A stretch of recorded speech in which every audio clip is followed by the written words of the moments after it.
అతను ఆధ్యాత్మికంగా బాగా అనుష్ఠానము సాధన అవి చేసేవాడు. అతను ఒకసారి మా ఇంటికి తీసుకెళ్ళాను. నేను చూడాలి కొంత ఈ ఫుడ్డు, ఈ కల్చరు, ఈ క్లోదింగు, ఈ ఫెస్టివ్ మూడు సెలబ్రేషన్ ఎలా ఉంటుంది ఇండియాలో చూడాలని అంటే సంక్రాంతి అప్పుడు మా ఇంటికి తీసుకెళ్ళాను. తీసుకెళ్ళి అతన్ని కూర్చోబెట్టి ఒక ప్లేట్లో ఈ బూరె ఒకటి పెట్టి తినన్నా. తినంటే అతను వాట్ ఈస్ దిస్ అన్నాడు. అతనికి ఏం చెప్పాలి ఇప్పుడు? బూరె అంటే అతనికి అర్థం కాదు. ఇంగ్లీష్లో ట్రాన్స్లేట్ చేయడానికి అది ఇంగ్లీష్ పదము కాదు, ఇంగ్లీష్ పదార్థము కాదు కదా. ఇంగ్లీష్ పదార్థం అయితే పిజ్జా, బర్గరు, బ్రెడ్ తోటి వచ్చిందంటే చెప్పొచ్చు. అది ఇంగ్లీష్ పదము కాదు, ఇంగ్లీష్ పదార్థము కాదు. ఇంగ్లీష్ పదార్థం అయితే ట్రాన్స్లేట్ చేయొచ్చు, ఇంగ్లీష్ పదార్థం కాదు కాబట్టి పదం కూడా దొరకదు. అయితే ఏం చెప్పానంటే స్వీట్ బోండా అని చెప్పాను. ఇంకా ఏదో ఒకటి చెప్పాలి అతనికి. స్వీట్ బోండా. అతను తిన్నాడు. అతను ఏం చేశాడంటే దాన్ని సగం చేశాడు. సగం చేస్తే ఆ పైన తోపు ఉంటుంది కదా, పిండి, మినప్పప్పు తోటి రుబ్బినటువంటి తోపు అంటారు దాన్ని.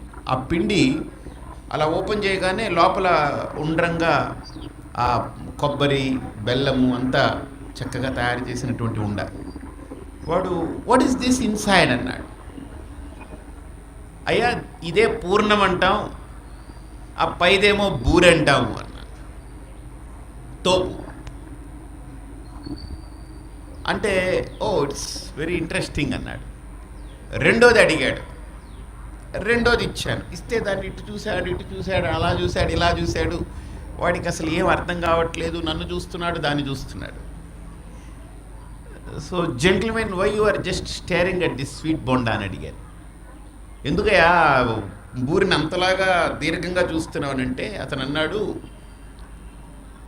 స్వామి ఈ లోపల పూర్ణం ఉంది కదా, అది ఇందులోకి ఎలా దూరింది నాకు అర్థం కావట్లేదు అంటాడు. ఎక్కడ కట్ లేదు, స్టిచ్ లేదు, ఎక్కడ ఏవి అంటింపు లేదు, ఏమీ లేదు. మొత్తం ఫుల్ రౌండ్ ఉంది, ఎక్కడ ఓపెనింగ్ లేదు. కానీ ఇందులోకి ఇది దూరిపోయింది, ఎలాగ వెళ్ళింది అసలు? I want to know, I'm very worried about this అని నేనన్నాను. అది భారతీయుల యొక్క ప్రత్యేకతయా. ఎలా దూరిందో కూడా తెలియకుండా ఎలా పత్రిక కూర్చోబెట్టి మీ అందరిలో ధ్యానం దూర్చారో.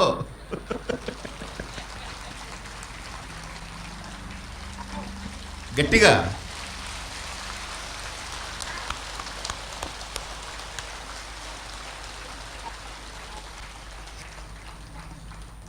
మనకు ఆయన ఏమి ఎక్కువ చెప్పరు, అంతేనా? జస్ట్ మనంతట మనం లోపలికి వెళ్ళే ప్రయత్నం చేస్తూ ఉన్నాం. ధ్యానంలో ఆయన చేయగలిగిందల్లా ఒకటే, చక్కటి ఆ మురళి, ఆ ఫ్లూట్ తీసి ఒకసారి చక్కగా ఊదితే హాయిగా ఆనందంగా. అది కూడా ఎందుకనంటే మిగతా అన్ని శబ్దాల నుంచి మన మనస్సుని ఒక శబ్దం వైపు మరలించడం, అది ఒక టెక్నిక్. అది అంటే భగవద్గీతలో ఒక వాక్యం అంటారు కృష్ణుడు, బహుశాఖాహ్యనంతాశ్చ బుద్ధయ అవ్యవసాయినాం అంటారు. అవ్యవసాయినాం అని అంటే మామూలుగా వ్యవసాయం అంటే కల్టివేషన్ అని కదా, అవ్యవసాయం అంటే అన్కల్టివేటెడ్ బ్రెయిన్ అని అంటారు. వాస్తవంగా చెప్పాలంటే అన్కల్టివేటెడ్ బ్రెయిన్. ఎందుకనంటే అక్కడ బుర్ర రకరకాల వాటికి వెళ్ళిపోయి మన మైండ్, మన బ్రెయిన్, మన థాట్స్ అన్నీ కూడా ఒక్కదానికి రావడానికి ప్రపంచంలో దానికి మాధ్యమం దొరకదు. అందుకనే మాస్టర్స్ దగ్గర, గురువుల దగ్గర, ఆచార్యుల దగ్గర, సత్పురుషుల దగ్గర కూర్చుంటే వాళ్ళు ఒక వాక్యంలోకి తీసుకొచ్చేస్తారు దాన్ని, ఒక శబ్దంలోకి. ఇప్పుడు ఫ్లూట్ మీద మీరు ధ్యానం చేయాలని కాదు, ఫ్లూట్ అనేది ఒక మాధ్యమం మిమ్మల్ని ధ్యానంలోకి తీసుకెళ్ళడానికి, అంతే. మన లక్ష్యం ఆ శబ్దం కాదు. ఆ శబ్దం ఏంటంటే మన లక్ష్యం దగ్గరికి తీసుకెళ్ళడానికి అదొక దారి, అదొక మాధ్యమం, అదొక మార్గం అంతే. అలాగా మనకు మన బ్రెయిన్ని ఒక థాట్ మీదకి తీసుకెళ్ళి నడిపించడానికి ఆ ఒక ప్రాసెస్ వాడతాం. దానికి ఫ్లూట్ ఒక అద్భుతమైనటువంటి ఇది. మనం దేవుడిగా కొలిచేటువంటి వాళ్ళల్లో ఒక వ్యక్తి దగ్గర అది పెద్ద ఆయుధం కంటే, చక్రం కంటే, శంఖం కంటే, గద కంటే ఎక్కువగా ఆయన పక్కనే ఉండేది ఎవరు? కృష్ణుడు. సో అది ఒక అద్భుతమైనటువంటి శబ్ద శ్రావ్యత. అలాగా ఆయన పత్రిజీ ధ్యానం చేయించేటప్పుడు కూడా ఆయన ధ్యానం ఏం చేయించాడు నాకు తెలిసి. ధ్యానం చేయండి, ఇది చేయడానికి అదేమిటి? అదేమన్నా గంటలు తోమడమా? అదేమన్నా ఇడ్లీ వండడమా? లేకపోతే దోశలు వేయడమా? కాదు, ధ్యానం చేయడం ఏమీ లేదు. ఇంకా మనము కూర్చున్న స్థితే ధ్యానము, మనం ఉన్న స్థితే ధ్యానం, మనం ఉంటున్న స్థితే ధ్యానం. అంతేగాని ధ్యానము వేరేగా చెయ్యాలి అని అంటే నీ సహజత్వం పోయిందని అర్థం. నువ్వు ఉండడమే ధ్యానమైతే అది నీ సహజ స్థితి. ఎందుకంటే స్వరూపానికి సహజమైన స్థితి ధ్యానం. అది కానప్పుడు, అది చలించినప్పుడే ప్రపంచంలో ఉన్నటువంటి ప్రక్రియలన్నీ మనం చేస్తూ ఉంటాం. కాబట్టి భారతదేశంలో ఇది ప్రత్యేకత. అది తెలియదు, ఎలా వెళ్ళిందో లోపలికి అలా తయారైపోయింది. వాడు పాపం గింజుకున్నాడు ఆ బూరికి, అలాగా చెప్పు ఇది how they make I want to see అన్నాడు. తీసుకెళ్తే ఒక ప్లేట్లో ఆ కొబ్బరి బెల్లం అంతా కలిపినటువంటి ఉండ ఉంది, ఒక గిన్నెలో మినప్పిండి రుబ్బినటువంటి తోపు ఉంది. పొయ్యి దగ్గర కూర్చున్నాం. ఆ వేసేవాళ్ళు ఏం చేసేవారంటే ఆ ఉండ తీసుకుని ఆ తోపు గిన్నెలో వేసి ఇలా చుట్టేసి అందులో వేసేవారు.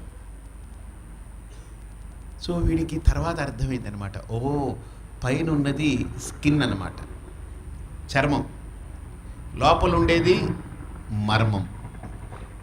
ఆ బూరిలో టేస్ట్ ఏంటండి? పైన ఉండేది టేస్టా, లోపల ఉండేది టేస్టా? మరి అందుకనే మిమ్మల్ని పత్రిజీ 10 రోజులు కూర్చోబెట్టి బయటది టేస్ట్ లేదురా వేస్ట్, లోపలిదే టేస్ట్ అన్నాడు ఆయన. బయటదేమిటి? వేస్ట్, అవునా? లోపలిది మరి లోపలిది కావాలంటే లోపలికి వెళ్ళాలా, బయట తిరగాల? చెప్పండి. మరి లోపలికి వెళ్ళాలంటే ఎలాగా? ఏం చేయాలి? ఓన్లీ మార్గం, వేరే మార్గం లేదు. ధ్యానం ఒక్కటే మార్గము, నో అదర్ మీన్స్. వేరే మార్గం లేదు. ధ్యానేన ఆత్మని పశ్యంతి.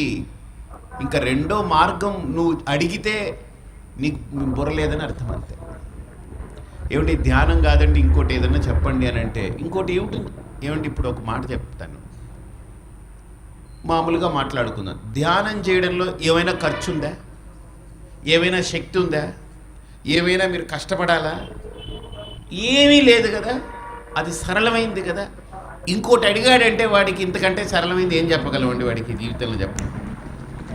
ఖర్చు లేదు, కష్టం లేదు, శ్రమ లేదు, ఏమీ చెయ్యక్కర్లేదు, దీనికి ఏమీ ఆడంబరం అక్కర్లేదు. కూర్చున్న చోట హాయిగా మన కళ్ళని ప్రశాంతంగా మూసుకొని మన మనస్సుని, అన్ని రకాలుగా తిరుగుతున్నటువంటి మనస్సుని ఒక్కదాని మీదకి తెచ్చి ఆ ఒక్కటి శ్వాస అని పెట్టి, ఆ శ్వాస నీదై ఉండి,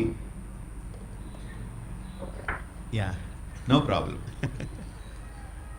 ఆ శ్వాస మీద మన మనస్సును అలాగా లయం చేసి ఆ శ్వాస ఎలాగ ఎక్కుతుందో దిగుతుందో చూస్తూ, ఆ శ్వాస కూడా పడిపోయి, అంటే శ్వాస మీద ఎందుకు పెట్టాలని అంటే ముందు మన మనసు ఆశ మీద ఉంటుంది కాబట్టి, ఆశ మీద అంటే ఎన్ని ఆశలు ఉంటాయండి చెప్పండి?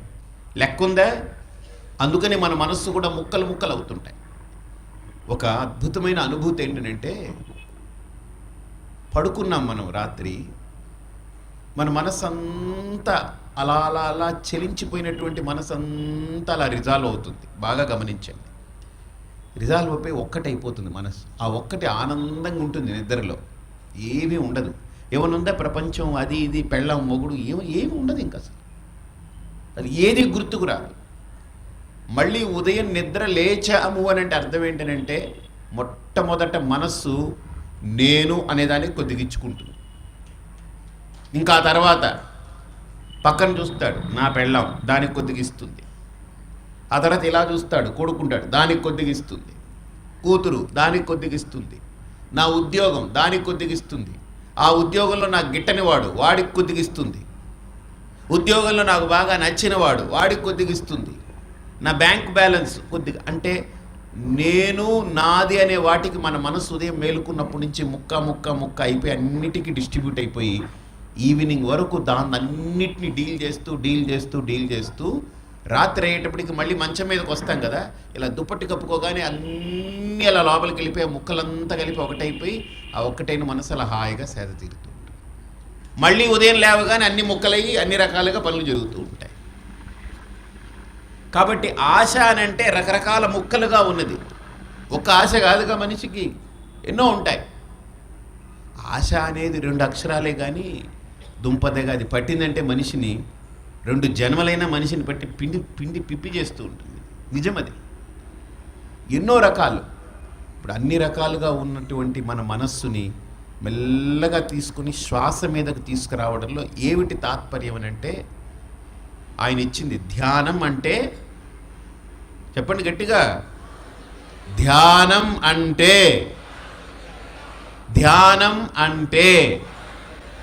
అది. ఎందుకు శ్వాస మీద ధ్యాస అనంటే, నా మనస్సు రకరకాలుగా పగిలిపోయినటువంటి నా మనస్సుని, ముక్కలైనటువంటి నా మనస్సుని మళ్ళీ పోగు చేసుకుని ఏకోన్ముఖం చేసి ఒక్కదాని మీదకి తీసుకురావడానికి శ్వాస అద్భుతమైనటువంటి మాధ్యమం. మీరు నిజంగా గమనిస్తే, మీరు లోపల అంతర్ముఖమై మీ శ్వాస మీద కనుక దృష్టి పెడితే, ఆయన బయట వాయించే ఫ్లూటు, మీ లోపల శ్వాస, శబ్దం 2 ఒకటిగా ఉంటుంది. నిజం. మీరు చూడండి,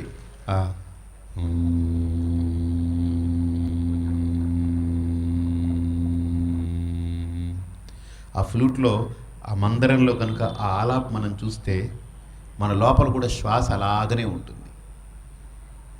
అంతేకాదు, ఈ ప్రకృతి యొక్క సారము ఒక శబ్దంలోకి చెప్పారు మన ఋషులు. ఏంటి? ఓ.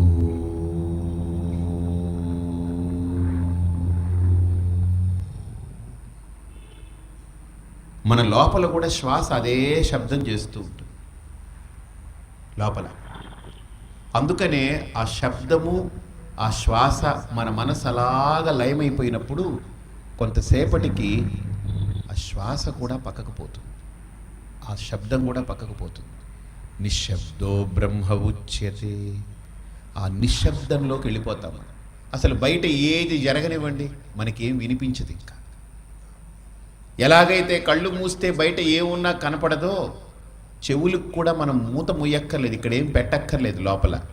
మనం గనుక లోపలికి వెళ్ళిపోతే ఈ బయటవన్నీ ఇంకేం పట్టించుకుంటాయి. అలాగ మనం లోపలికి వెళ్ళగలగాలి. మనం ధ్యానంలో కూర్చొని బయట శబ్దాల వల్ల మనం డిస్టర్బ్ అవుతున్నాము అని అంటే ఇంకా ధ్యానంలోకి వెళ్ళలేదని అర్థం. మనం ఇంకా ధ్యానంలోకి వెళ్ళలేదు, అలాగని బయట లేవు, రెండిటికి మధ్యలో ఉన్నామని అర్థం. అంటే దాన్ని పట్టుకుంటున్నాము, దీన్ని పట్టుకునే ప్రయత్నం చేస్తున్నామని అర్థమైందే. కాబట్టి నిజంగా మనం ధ్యానంలోకి ప్రవేశిస్తున్నప్పుడు ఇంకా బయటవి బయటే ఉంటాయి. బాహ్యాన్ స్పర్శాన్ బహిహి కృత్వా, భగవద్గీతలో చాలా స్పష్టంగా చెప్తారు. బాహ్యాన్ స్పర్శాన్ బహిః కృత్వా చక్షుశ్చైవాంతరే భ్రువోః ప్రాణాపానౌ సమౌ కృత్వా నాసాభ్యంతరచారిణౌ. ధ్యానయోగంలో శ్రీకృష్ణుడు చెప్పినటువంటి గొప్ప రహస్యం ఏంటంటే, నువ్వు కూర్చున్నావు అంటే, కూర్చోవడం కూడా ధ్యానం. కూర్చుంటేనే ధ్యానం అని కాదు, నిలబడి కూడా సమాధిలోకి వెళ్ళిపోగలగాలి, పడుకొని కూడా వెళ్ళిపోగలగాలి. ధ్యానానికి ఒక ఆసనం అంటూ ఏమీ లేదు, గుర్తుపెట్టుకోండి. ధ్యానానికి ఒక ఆసనం లేదు, కాకపోతే ఒక డిసిప్లిన్. మొదట్లో కూర్చొని చేయడం. అసలు మన సహజ స్థితే ధ్యానం అయిపోయింది అనుకోండి, మీరు నడుస్తూ ఉన్నా ధ్యానంలోనే ఉంటారు, మీరు ఎవరితోనైనా మాట్లాడుతూ ఉన్నా ధ్యానంలోనే ఉంటారు, మీరు ఎవరైనా చూస్తూ ఉన్నా ధ్యానంలోనే అంటే మీ స్వరూపమే ధ్యానం అయిపోతే మీరు ఏం చేస్తున్నా మీరు ధ్యానంలోనే ఉంటారు. బాగా గమనించండి. ఆ స్థితికి చేరడానికి మొట్టమొదట మనకు ఒక ఆసనము, కూర్చోవడం. కూర్చున్న తర్వాత మనలో ఒక ప్రాక్టీస్ ఏంటంటే, రకరకాలుగా ముక్కలైనటువంటి మనస్సుని మెల్లగా లోపలికి తెచ్చుకోవడం. లోపలికి వచ్చిన తర్వాత బయటవి ఇక లోపలికి రాని స్థితిలో బయట దాంతో నెట్వర్క్ కట్ చేయాలి. ఇప్పుడు మీకు ఫ్లైట్ ఎక్కితే కొంతమంది తెలుస్తుంది, వాళ్ళకి ఏంటంటే సెల్ ఫోన్ ఆన్లో ఉంటుంది కానీ వాళ్ళకి సిగ్నల్స్ రావు. అవునా? సిగ్నల్స్ రావు, కాల్ రాదు, మీరు చేయడానికి కుదరదు, ఎవరిది రాదు. ఏమిటి, ఎందుకని, ఏమని చెప్పండి? ఏం జరిగింది అక్కడ? ఆ తరంగాలు ఏవైతే ఉన్నాయో సెల్ ఫోన్కి తగిలి, మీ దగ్గర ఉన్న సెల్ ఫోన్కి తగిలి ఆ తరంగాలు లోపలికి వెళ్ళి అక్కడ యాక్టివేట్ అవుతుంది, నెట్వర్క్ వస్తుంది. అప్పుడు మీరు మాట్లాడుకోవచ్చు, వ్యవహారం జరుగుతుంది. ఆ తరంగాలు లోపలికి వెళ్లకుండా కట్ అయిపోయింది అనుకోండి, మీరు ఎవరితోటి కాంటాక్ట్ ఉండదు, ఎవరికి మీతో కాంటాక్ట్ ఉండదు, నెట్వర్క్ కట్ అవుతుంది. అలాగ ధ్యానంలోకి మనం అంతరాంతరంలో ప్రవేశించే కొద్దీ మన నెట్వర్క్లన్నీ కట్ అయిపోతాయి, బయటివి ఇంకా నెట్వర్క్ ఉండదు. ఇంకా బయట ఎంత చప్పుడు రానివ్వండి, మీరు లోపల ఆనందంలో నిలబడిపోయి ఉంటారు. బయట ఏది జరగనివ్వండి, మీ స్థితిలో మీరు ఉంటారు. ఒక అద్వితీయమైన స్థితిలోకి మనం వెళ్ళిపోతాం. అలాగే ఇక్కడ ధ్యానం చేసేటువంటి వాళ్ళందరికీ అలాంటి స్థితి సునాయాసంగా కలుగుతుందని నేను విన్నాను. చాలా అదృష్టం. అదృష్టం అని అంటే అదేదో మనకు ₹1,00,00,000 వస్తే అదృష్టం, అలాంటి లెక్కలతో అదృష్టం కాదు. అదృష్టం అని అంటే ఈ భూమి మీద మనిషిగా పుట్టి ఆ మనిషి ఈ మార్గంలోకి మలచబడి ఆ మార్గంలో కూడా ఇటువంటి ఫలితాలను పొందుతున్నాడంటే హ్యాట్స్ ఆఫ్. అంతేనా?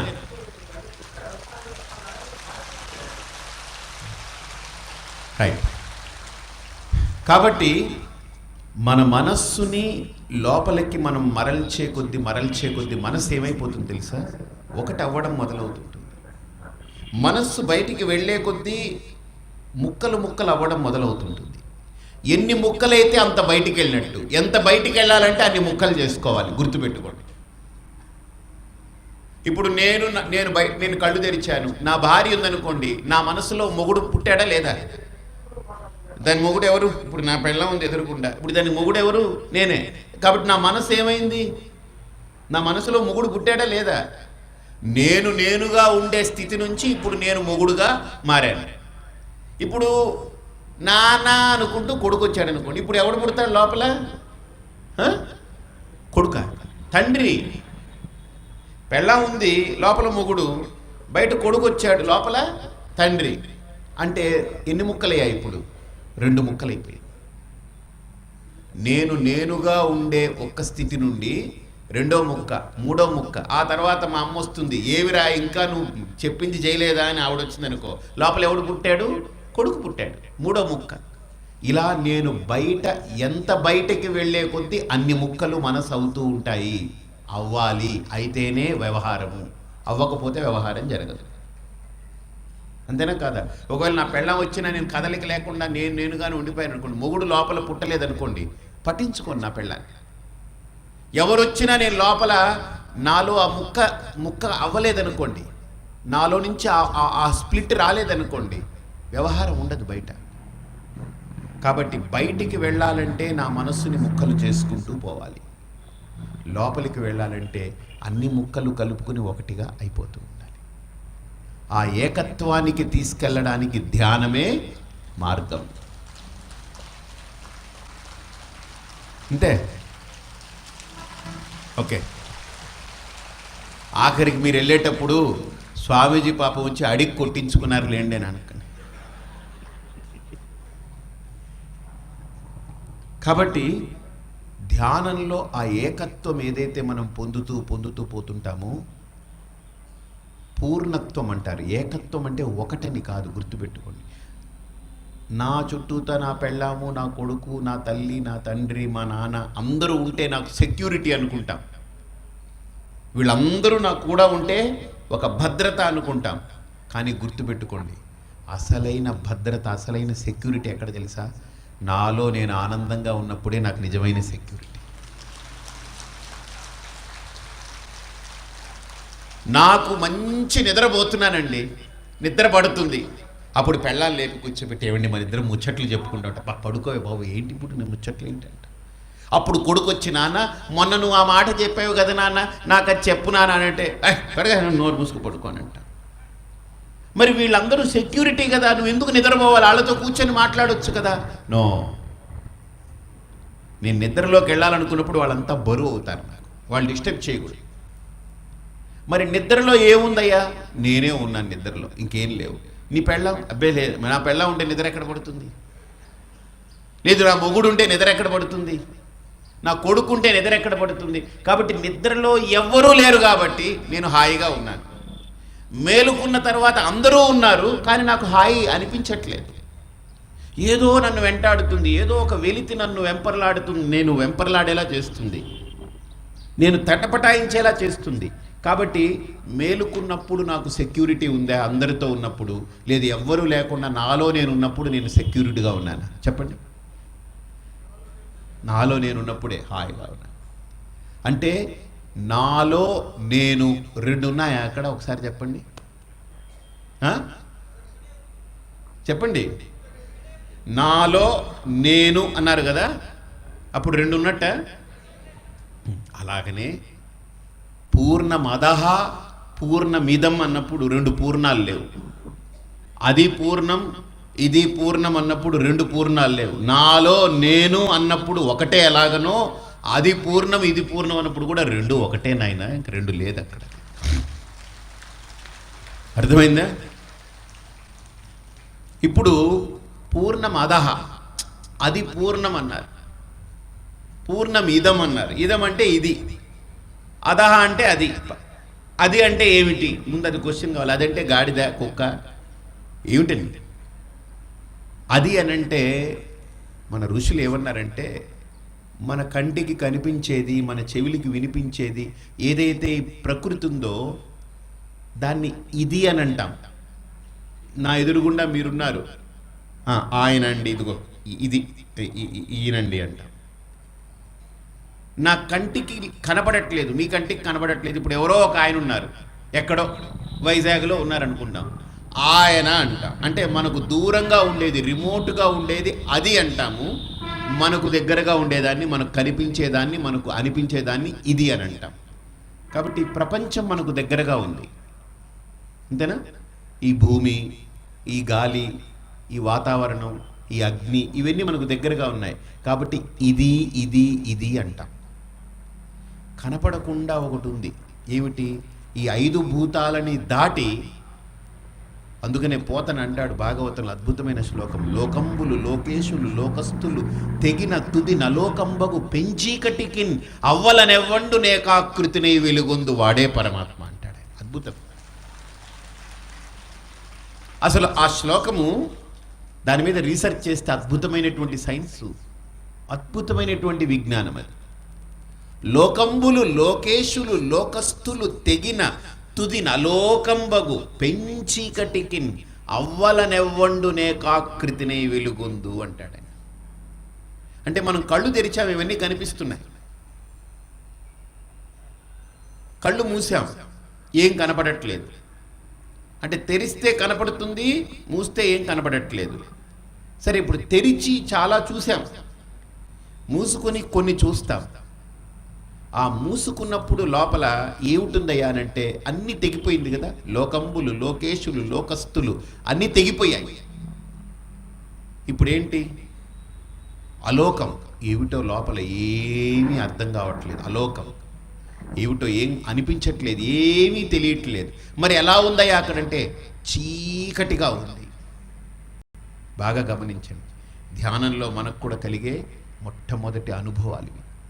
లోపల ఏమండి ధ్యానం చేస్తే చాలా బాగుంటుందన్నారు కదండి, ఏమిటోనండి నాకేం అనిపించట్లేదండి లోపల అన్నాడు అనుకోండి. వాడేంటంటే ఈ లోకాల్ని చూసి చూసి చూసి వాడికి ఇప్పుడు కళ్ళు మూసుకోగానే ఇటువంటి ఎక్స్పీరియన్స్ లోపల లేదు కదా, ఏమీ లేదు. కాబట్టి వాడు ఏమనుకుంటాడంటే ధ్యానం చేస్తే ఏం ఉండదేమో అనుకుంటాడు వాడు. ఎందుకని? బయట అన్నింటినీ చూసి కళ్ళు మూసుకున్నప్పుడు ఆ అన్నీ ఇందులో ఉండవు కదా, అందుకని ఏమీ లేదు అనుకుంటాడు వాడు. ఇప్పుడు ఒరే లోపల నీకు ఏమీ లేదు, సరే ఎలా ఉందిరా అంటే, ఏమోనండి నాకేం దారి కనిపించట్లేదు, అంతా చీకటిగా ఉందండి, ఏమిటో అలా కళ్ళు మూసుకున్నాను కానీ చీకటిగా ఉంది, ఏం అర్థం కావట్లేదు.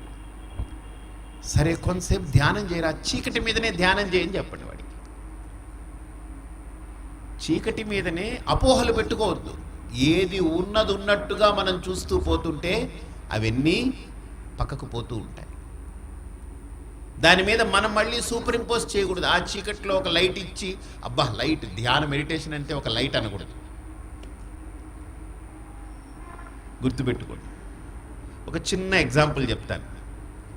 వెస్ట్రన్ ఫిలాసఫీ దాంట్లో గురువు గారు ఒక శిష్యుడికి ఒరే మెడిటేట్ చేయరా అని పంపిస్తారు. మెడిటేట్ చేయమంటే వాడు వెళ్తాడు, ధ్యానం చేస్తాడు. ధ్యానం చేసి గురువు గారి దగ్గరికి వస్తాడు. ఒక 10 రోజులు ధ్యానం చేసి గురువు దగ్గరికి రాగానే గురువు అడుగుతారు, oh what is the result అని అడుగుతాడు. ఏంటి నువ్వు ధ్యానం చేసావు కదా 10 రోజులు, నీకేమిటి రిజల్ట్ అని అడుగుతాడు. అడిగితే ఆ శిష్యుడు అంటాడు, మాస్టర్జీ ఐ ఆమ్ ఇన్ లైట్ అంటాడు. నేను ఒక ప్రకాశంలో ఉన్నాను అంటాడు. లైట్లో ఉన్నాను, ఒక కాంతిలో ఉన్నానంటాడు. గురువుగారు అంటారు మళ్ళీ, okay good, go and do it again అంటాడు. మళ్ళీ వెళ్ళు అంటాడు. మళ్ళీ వెళ్ళమంటే ఏంటి నేను ఇంత కాంతిలో ఉన్నాను అని చెబితే ఎందుకు మళ్ళీ వెళ్ళమన్నారని, సరే అన్నారు కదా గురువు అని మళ్ళీ వెళ్ళాడు. మళ్ళీ వెళ్ళి ధ్యానం చేశాడు. కొన్ని రోజులైంది. మళ్ళీ గురువు దగ్గరికి వచ్చాడు. ఆ గురువు అన్నారు, వాట్ ఈస్ ద రిజల్ట్ అని అడిగాడు. మాస్టర్జీ లైట్ ఈజ్ విత్ ఇన్ అన్నాడు. ఇంతకు ముందు ఏమన్నాడంటే నేను కాంతిలో ఉన్నాను అన్నాడు. ఇప్పుడు ఇంకా ధ్యానం చేసి కాంతి నాలో ఉంది అన్నాడు. మళ్ళీ గురువు గారు అన్నారు, my dear bye again go and do it.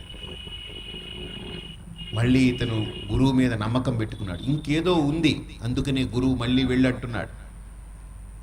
వెళ్ళాడు. ఈసారి పట్టు విడవని విక్రమార్కుల్లా కూర్చున్నాడు. ఇంకా ఏకపట్టు మీద అలా కూర్చుని ఆ ఆనందం ఒక్కసారి మనం హుక్ అయి పొందితే ప్రపంచంలో ఎక్కడ ఉండదు. అది అసలు దాని యొక్క రుచి, దాని యొక్క ఆస్వాదన అద్భుతంగా ఉంటుంది. అందులోకి వెళ్ళి ఆ ఆనందాన్ని, ఆ రుచిని మనం పొందడం మొదలు పెడితే బయటవన్నీ పెద్ద టేస్ట్లెస్ అనిపిస్తుంది. వాడు ఆ ఆనందాన్ని పొందాడు, వాడికి పట్టు దొరికింది, వాడికి దాని తాలూకా మెట్లన్నీ పట్టుకున్నాడు, ఎక్కుతున్నాడు. ఇంకా వడివడిగా ఎక్కుతున్నాడు. ఇంకా ఎక్కి వాడు ఒక స్థితికి వెళ్ళిపోయాడు. గురువుగారి దగ్గరికి వచ్చాడు. ఇప్పుడు గురువుగారు కూడా వాడిని అడగాలని అనిపించట్లేదు. గురువుకి అర్థమైపోయింది. గురువుకి తిను ఆనందంలో ఉన్నాడు, తను ఆనందంలో ఉన్నారు ఇద్దరు. బట్ మన కోసం ఏం చెప్పాడో, ఏం అడిగాడో, ఆయన ఏం చెప్పాడో మనకు తెలియాలి కదా. అందుకోసరంగా గురువు అడిగాడు, my dear bye what is happening అన్నాడు ఆయన. గురూజీ మొట్టమొదట వచ్చినప్పుడు ఐ యామ్ ఇన్ లైట్ అన్నాను, నన్ను కరెక్ట్ చేశారు. రెండోసారి వచ్చాను, లైట్ ఈజ్ విత్ ఇన్ అన్నాను, మళ్ళీ కరెక్ట్ చేశారు. ఇప్పుడు నాకు అర్థమైంది సత్యం ఏంటంటే I am the very light.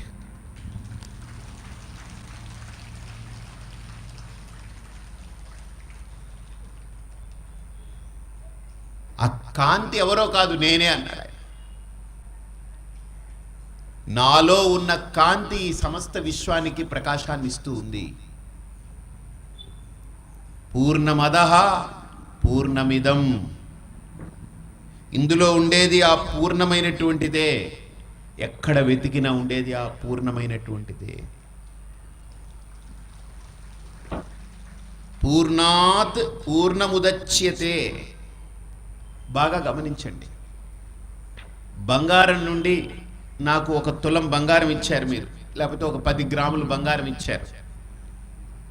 ఇచ్చి స్వామి నాకు ఒక ఉంగరం కావాలని అడిగారు, మంచి రింగ్ కావాలని. కంసాలి దాన్ని 10 గ్రాములు బంగారాన్ని తీసుకుని మంచి రింగ్ తయారు చేశాడు.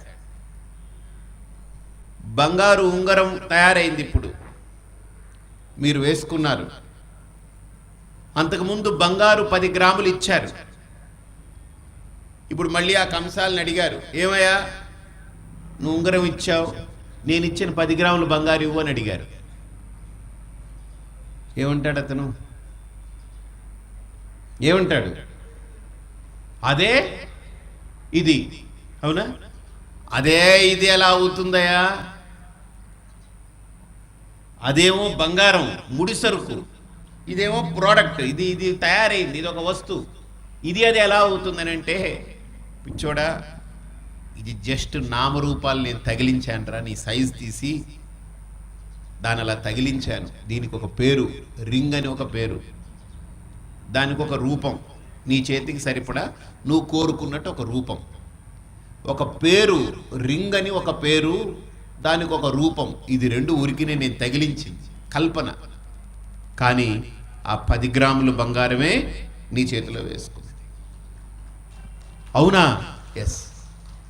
అలాగే మనం ఈ ప్రపంచాన్ని చూసి ఏదో వేస్ట్ అనుకుంటున్నాం.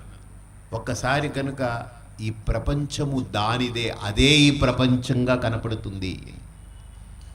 ఒక్కసారి గుర్తిస్తే ఈ ప్రపంచంలో ప్రతి దాన్ని మనం అనుభూతి పొందగలం, ప్రతి దానిని అనుభూతి పొందగలం. మనకి ఇక్కడ ద్వేషించదగ్గది ఏదీ ఉండదు. నేను ప్రవచనాలు చెప్తున్నప్పుడు ఎప్పుడు చెప్తూ ఉంటాను, close your eyes, visualise the god in meditation. కళ్ళు మూసుకుని ధ్యానంలో భగవంతుణ్ణి ఆవిష్కరించుకోండి. Close your eyes, visualise the god in meditation. Open your eyes, see the god in the creation.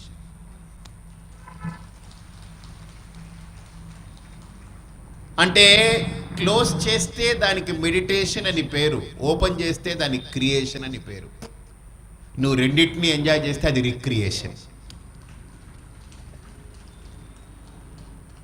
అర్థమైందా? బయట దేన్ని ద్వేషించలేమండి, మనం దేన్ని అసహించుకోలేము. ఒక స్థితికి చేరాము అని అంటే తత్రకో మోహ కశోక ఏకత్వమనుపశ్యత ఉపనిషత్ అంటూ. ఆ సత్యాన్ని మనం కనుక ఆవిష్కరించుకోగలిగితే దేన్ని ద్వేషిస్తాము, దేని పట్ల అసహ్యం ఉంటుంది, రెండు ఉండదు. ఒక స్థితికి చేరుకుండిపోతాం. అది పూర్ణత్వాన్ని సంకేతంగా చెప్పబడుతుంది. దేనిని ద్వేషించడానికి నాకు ఈ సృష్టిలో ఏదీ లేదనుకోండి, అన్నీ ప్రేమించదగ్గవే అయిపోతాయి. అన్నిటినీ ప్రేమిస్తున్నాను అని అంటే అన్నిటిలో నేను ఉంటేనే ప్రేమిస్తాను, గుర్తుపెట్టుకోండి.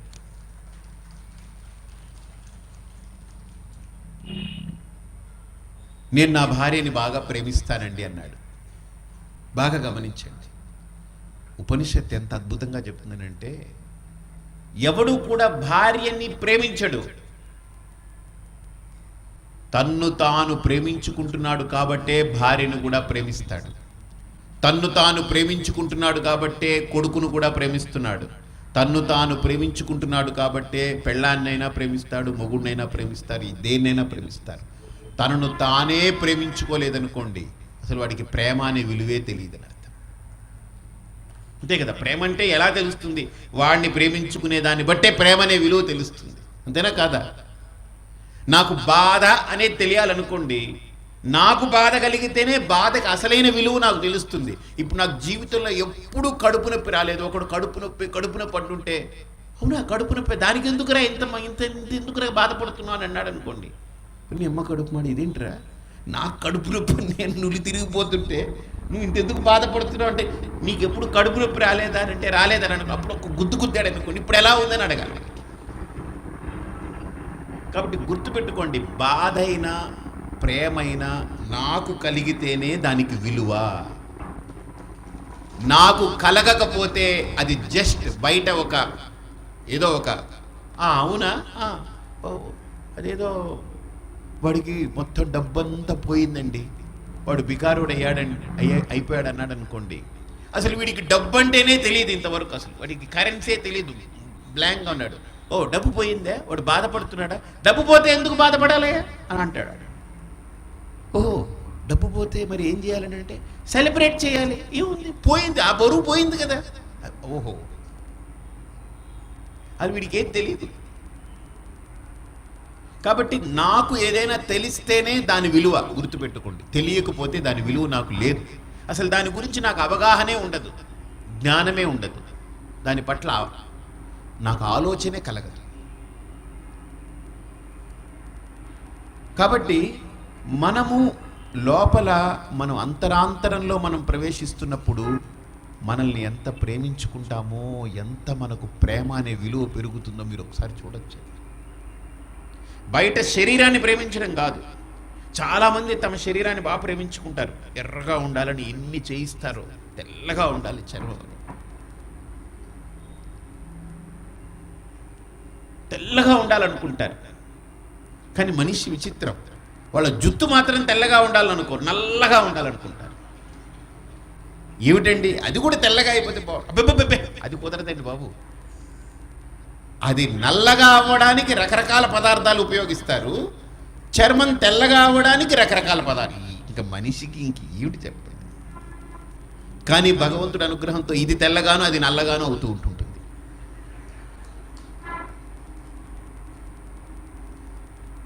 సో కాబట్టి మనిషి తన చర్మాన్ని, తన చర్మం మీద ఉన్నదాన్ని ఎంత ప్రేమిస్తాడో, ఎందుకంటే తనది కాబట్టి.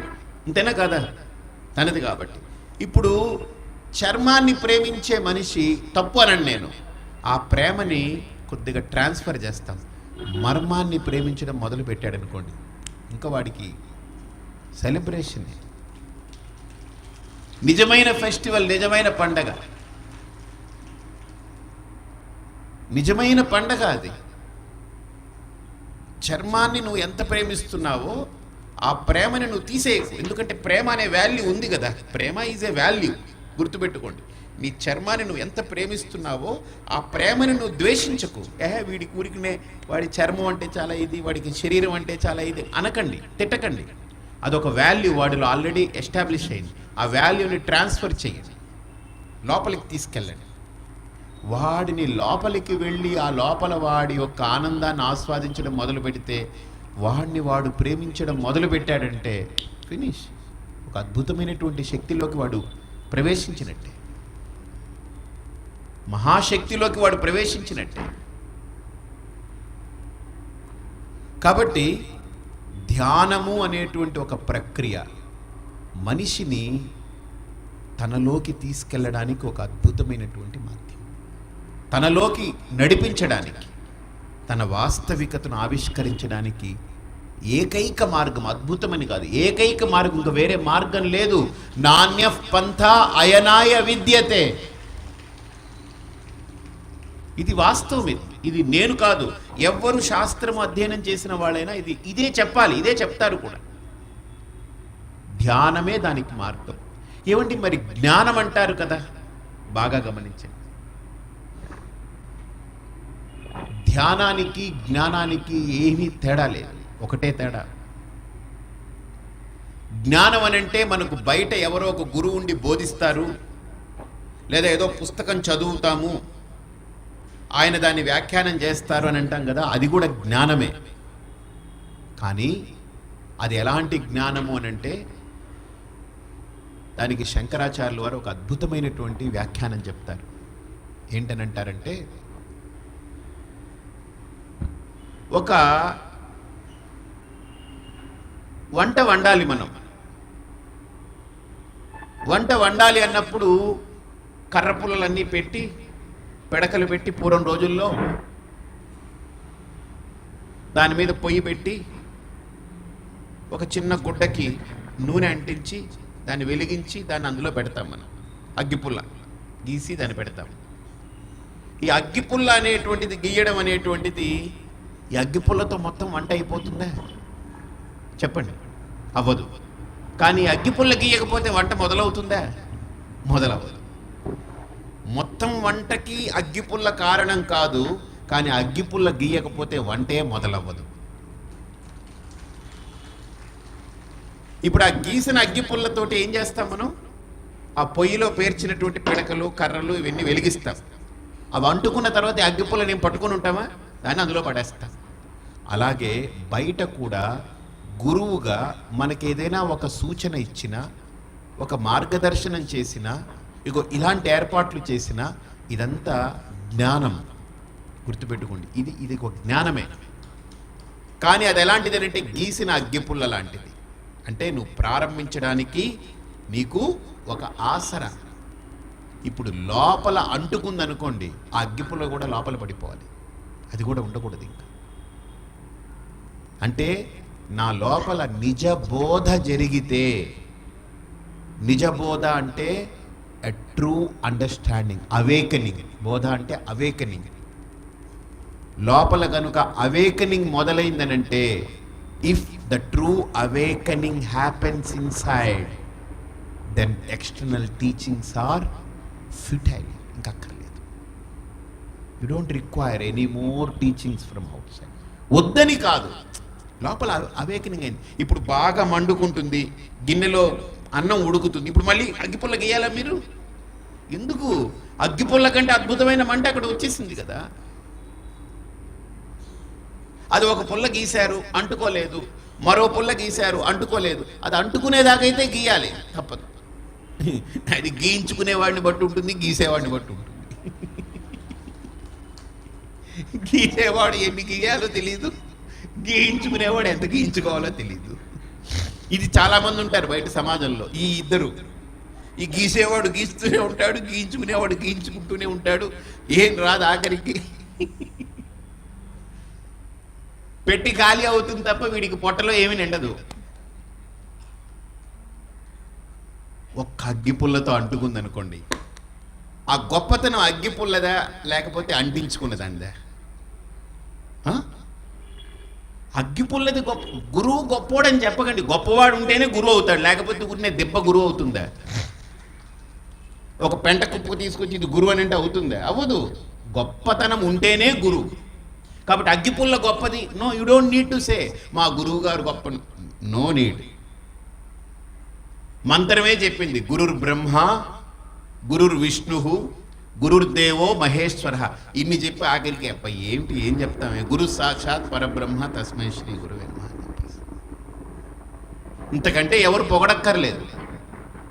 నా గురువు గొప్ప అని మనం ఏం చెప్పుకున్నా ప్రయోజనం లేదు. గొప్ప ఉన్నాడు కాబట్టే గురువు అయ్యాడు. కాబట్టి అగ్గిపుల్ల గొప్పదని చెప్పొద్దు. అగ్గిపుల్ల తత్వమే గీస్తే నిప్పు రావడం. మేము అగ్గిపెట్టి ఇప్పుడు ఒకటి తయారు చేసాము అనుకోండి, మనం దాని స్పెషాలిటీ ఏంటంటే మీరు ఎంత గీసినా నిప్పు రాదు. ఇది మా స్పెషాలిటీ. అది ఎవడు కొంటాడండి అగ్గిపెట్టి? కాబట్టి అగ్గిపుల్ల ఇలా గీయగానే నిప్పు వస్తుంది, ఎవడు ఇవ్వక్కర్లేదండి. అది అడ్వర్టైజ్మెంట్ ఎవడు చేసుకోవాలి. గీస్తే నిప్పు రావడమే అగ్గిపుల్ల యొక్క లక్షణం. అలాగనే గురువు దగ్గర ఉండేదే జ్ఞానం, గురువు దగ్గర ఉండేదే స్వరూపం, గురువు దగ్గర ఉండేదే తత్వం. దానివల్ల ఆయన గొప్ప కాదు. ఆయన గొప్ప కాబట్టే అవన్నీ ఉన్నాయి అక్కడ. కాబట్టి గురువు గొప్ప కాదు. ఆయన గీయగానే మనం అంటించుకోగలిగితే అక్కడ గొప్పతనం ఉండాలి. గట్టిగా అంటే మీకే ఉండాలని చెప్తాం, గట్టిగా కొట్టుకోండి. మీకైనా మాకు కొట్టాలంటే తక్కువ కొట్టినా పర్లేదు, మీకోసం ఇంకొద్ది గట్టిగా కొట్టుకోండి. యా, కాబట్టి అగ్గిపుల్ల గీయగానే అదంతా అంటుకుందనంటే అది పర్ఫెక్ట్, పదునుగా ఉంది, అర్హత ఉంది. ప్రిపరేషన్ అంటారు దాన్ని. అర్హత అంటే ఏంటి? దాన్ని ఇంగ్లీష్లో preparation. If it is not prepared it won't lit, don't catch. కాబట్టి మనలో కూడా ఆ ప్రిపరేషన్ ఉండాలి, ఆ అర్హత ఉండాలి. ఆ అర్హతకి ఏమిటండి? ఆయన మొట్టమొదటి చెప్పారు, నువ్వు ధ్యానంలో అర్హత, ధ్యానం కోసం నువ్వు అర్హుడు కావాలంటే ముందు ఆహారంలో నీకు శుద్ధత ఉండాలి.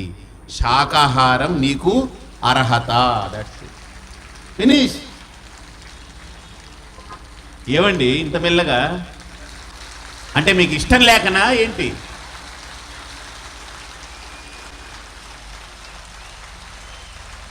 యా,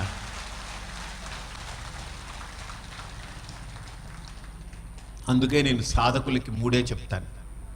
మూడింటిని కరెక్ట్ చేసుకోగలిగితే మీ మూడు కరెక్ట్ అవుతుంది. మీ మూడు కరెక్ట్గా ఉంటుంది. మూడు కరెక్ట్గా ఉంటే మీ మూడు కరెక్ట్గా ఉన్నట్టే. And there will be no other modes. ఇంక వేరే మోడింగ్ ఏమి ఉండదు. ఇంకా ఆ మూడు ఏమిటి గుర్తుపెట్టుకోండి.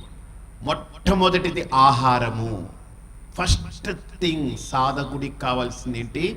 ఆహార శుద్ధి. That's it. No matter what. ఆహారం అనేది చాలా ప్రధానం. రెండోది విహారం. నేను ఎవరితో కలుస్తున్నాను? నన్ను బట్టి కిందకి ఈడ్చేవాడితో కలుస్తున్నానా? నన్ను ఇంకా ఉన్నతికి వెళ్ళడానికి సహకరించేవాడితో కలుస్తున్నాను? ఈ సమాజంలో పెద్ద ప్రమాదం ఏంటంటే, మనం ఏదైనా చేస్తుంటే వాడు చేసింది కనుక మనం చెయ్యకపోతే వాడి తప్పుని కప్పిపుచ్చుకోవడం కోసం మనల్ని కిందకి ఈడుస్తుంటాడు. పాపం గురువు గారు ఒకసారి ఒక పబ్లిక్ ఫంక్షన్కి వచ్చారని, చాలా పెద్ద ఫిగర్, ఆయన పాపులర్ పర్సన్. ఆయన రాగానే అందరూ ఆయన మీదకి వెళ్ళి పడిపోయారు. ఆయన చేతులు పట్టేసి, కొంతమంది కాళ్ళు పట్టేసుకుంటున్నారు, లాగుతున్నారు, ఇవన్నీ చేస్తున్నారు. ఆయన అక్కడున్న ఆర్గనైజర్స్తో చెప్పి, బాబాయ్ వీళ్ళు ప్రమాదంగా ఉంది, మనకు ఊపిరి ఆడనివ్వట్లేదు, పద అని కారు తెప్పించుకుని వెంటనే తలుపు తీసుకుని లోపలికి పడిపోయి, ఈ ఆర్గనైజర్ కూడా లోపలికి వచ్చేసాడు. తలుపులేసి పద ముందు వెళ్ళిపోదామని చెప్పేసి బయటపడ్డారు. బయటపడిన తర్వాత ఈ ఆర్గనైజర్ని అడిగారు, ఏమయ్యా ఏంటయ్యా వీళ్ళు ఇలాగా అంటే, ఆర్గనైజర్ అన్నాడు, గురువుగారు వాళ్ళ తప్పు కాదండి.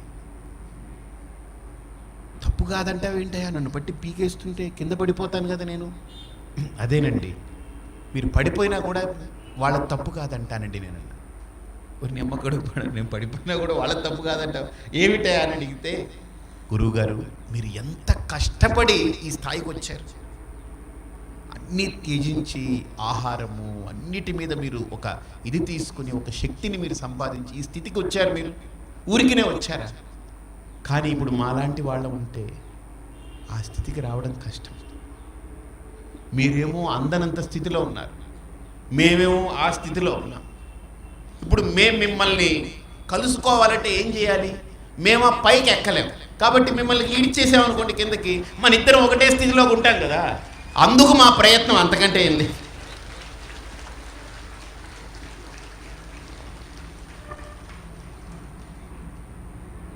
అందుకనే సమాజంలో గుర్తుపెట్టుకోండి, ఎవరైనా ఒక మంచిని కాళ్ళు పట్టుకుని ఈడ్చారు అని అంటే పాపం వాళ్ళు ఎలాగో ఆ స్థాయికి ఎదగలేరు.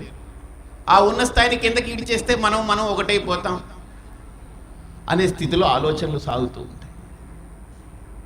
వాస్తవం అంతే కదండి, అంతేనా కాదా?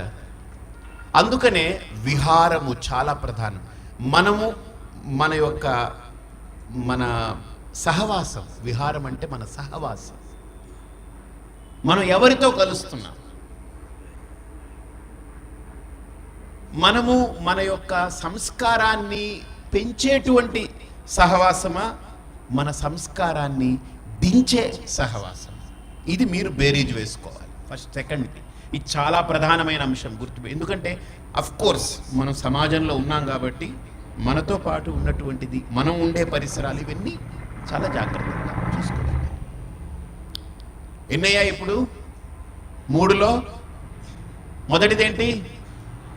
గట్టిగా ఆహా, రమ్మ.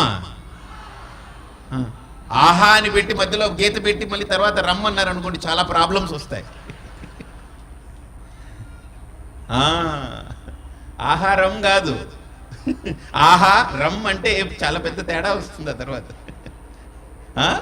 అప్పుడు ఈయన అందరికి ఒక్కొక్క బాటిల్ సప్లై చేయాలి. ఇక్కడ ఏంటి తెలుగులో ఫుల్గా చెప్పండి? ఆహారము. సున్నా కాదు, ఆహారము.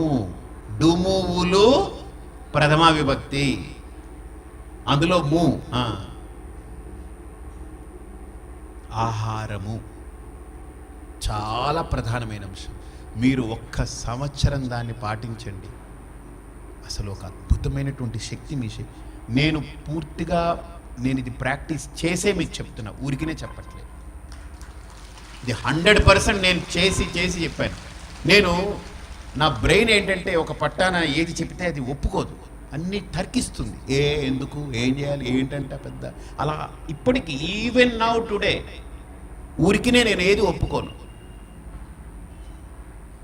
నా బ్రెయిన్ అంతే. ఎందుకో చిన్నప్పటి నుంచి మ్యానుఫ్యాక్చరింగ్ డిఫెక్టో మ్యానుఫ్యాక్చరింగ్లో ఎఫెక్టో తెలియదు నాకు. అది ఎఫెక్ట్ అనే అనుకున్నాను, ఎందుకంటే నేను ఎఫెక్టివ్గా ఉన్నాను కాబట్టి. డిఫెక్ట్ అయితే నేను డిఫెక్టివ్గా ఉండేవాడిని. సో నేను ప్రాక్టికల్గా నా ఆహారం మీద, నేను తినే దాని మీద, నా శరీరానికి పనికొచ్చే వాటి మీద చక్కగా ఒకసారి ఆలోచించుకుంటే అన్ని లోపలలాగా అద్భుతంగా సెట్ అయిపోయింది. అద్భుతమైనది. ఆహారము ఎంత అద్భుతమైన శక్తినిస్తుందో ఆహారము అంతా మనల్ని క్రిందకు కూడా పడేస్తుంది. అందుకనే ఆహార శుద్ధౌ సత్వశుద్ధి, జైసే అన్న వైసే మన్. నీ అన్నము, నువ్వు తినే అన్నం ఎలాంటిదో, నువ్వు తినే ఆహారం ఎలాంటిదో అలాగనే నీ మనస్సు తయారవుతుంది. రెండోది, ఇంకా చాలా ఇన్డెప్త్గా మాట్లాడాలంటే, మీరెవరు ఇబ్బంది పడనంటే చెప్తాను, మనం తినే తిండిలో లంచం ఉండకూడదు. మనం అన్నం తింటున్నాము అంటే అది కష్టంతో సంపాదించుకున్న తిండి అన్నం అవ్వాలి. మనం ఒక కప్పు కాఫీ తాగుతున్నామనంటే అది మన కష్టం మీద సంపాదించుకున్నదై ఉండాలి తప్ప ఇంకొకరిని కష్టపెట్టినటువంటి కాఫీ నా నోట్లోకి వెళ్ళకూడదు. నేను పడుకుంటున్నాను పరుపు మీద, లేకపోతే మంచం మీద, లేకపోతే ఒక చాప మీద అంటే, లేదు ఏమీ లేదు ఒక కండువ వేసుకుని పడుకున్నానంటే అది నా కష్టార్జితం అవ్వాలే తప్ప ఇంకొకరిని కష్టపెట్టింది కాకూడదు. ఇంకొకరిని కష్టపెట్టి నేను పడుకుంటే ఆ నిద్రలో అంతా కష్టాలే. నేను కష్టపడి నిద్రపోతే అంతా ఇష్టంగా ఉంటుంది, హాయిగా ఉంటుంది. కాబట్టి నేను తినే తిండిలో నా కష్టార్జితం ఉండాలి.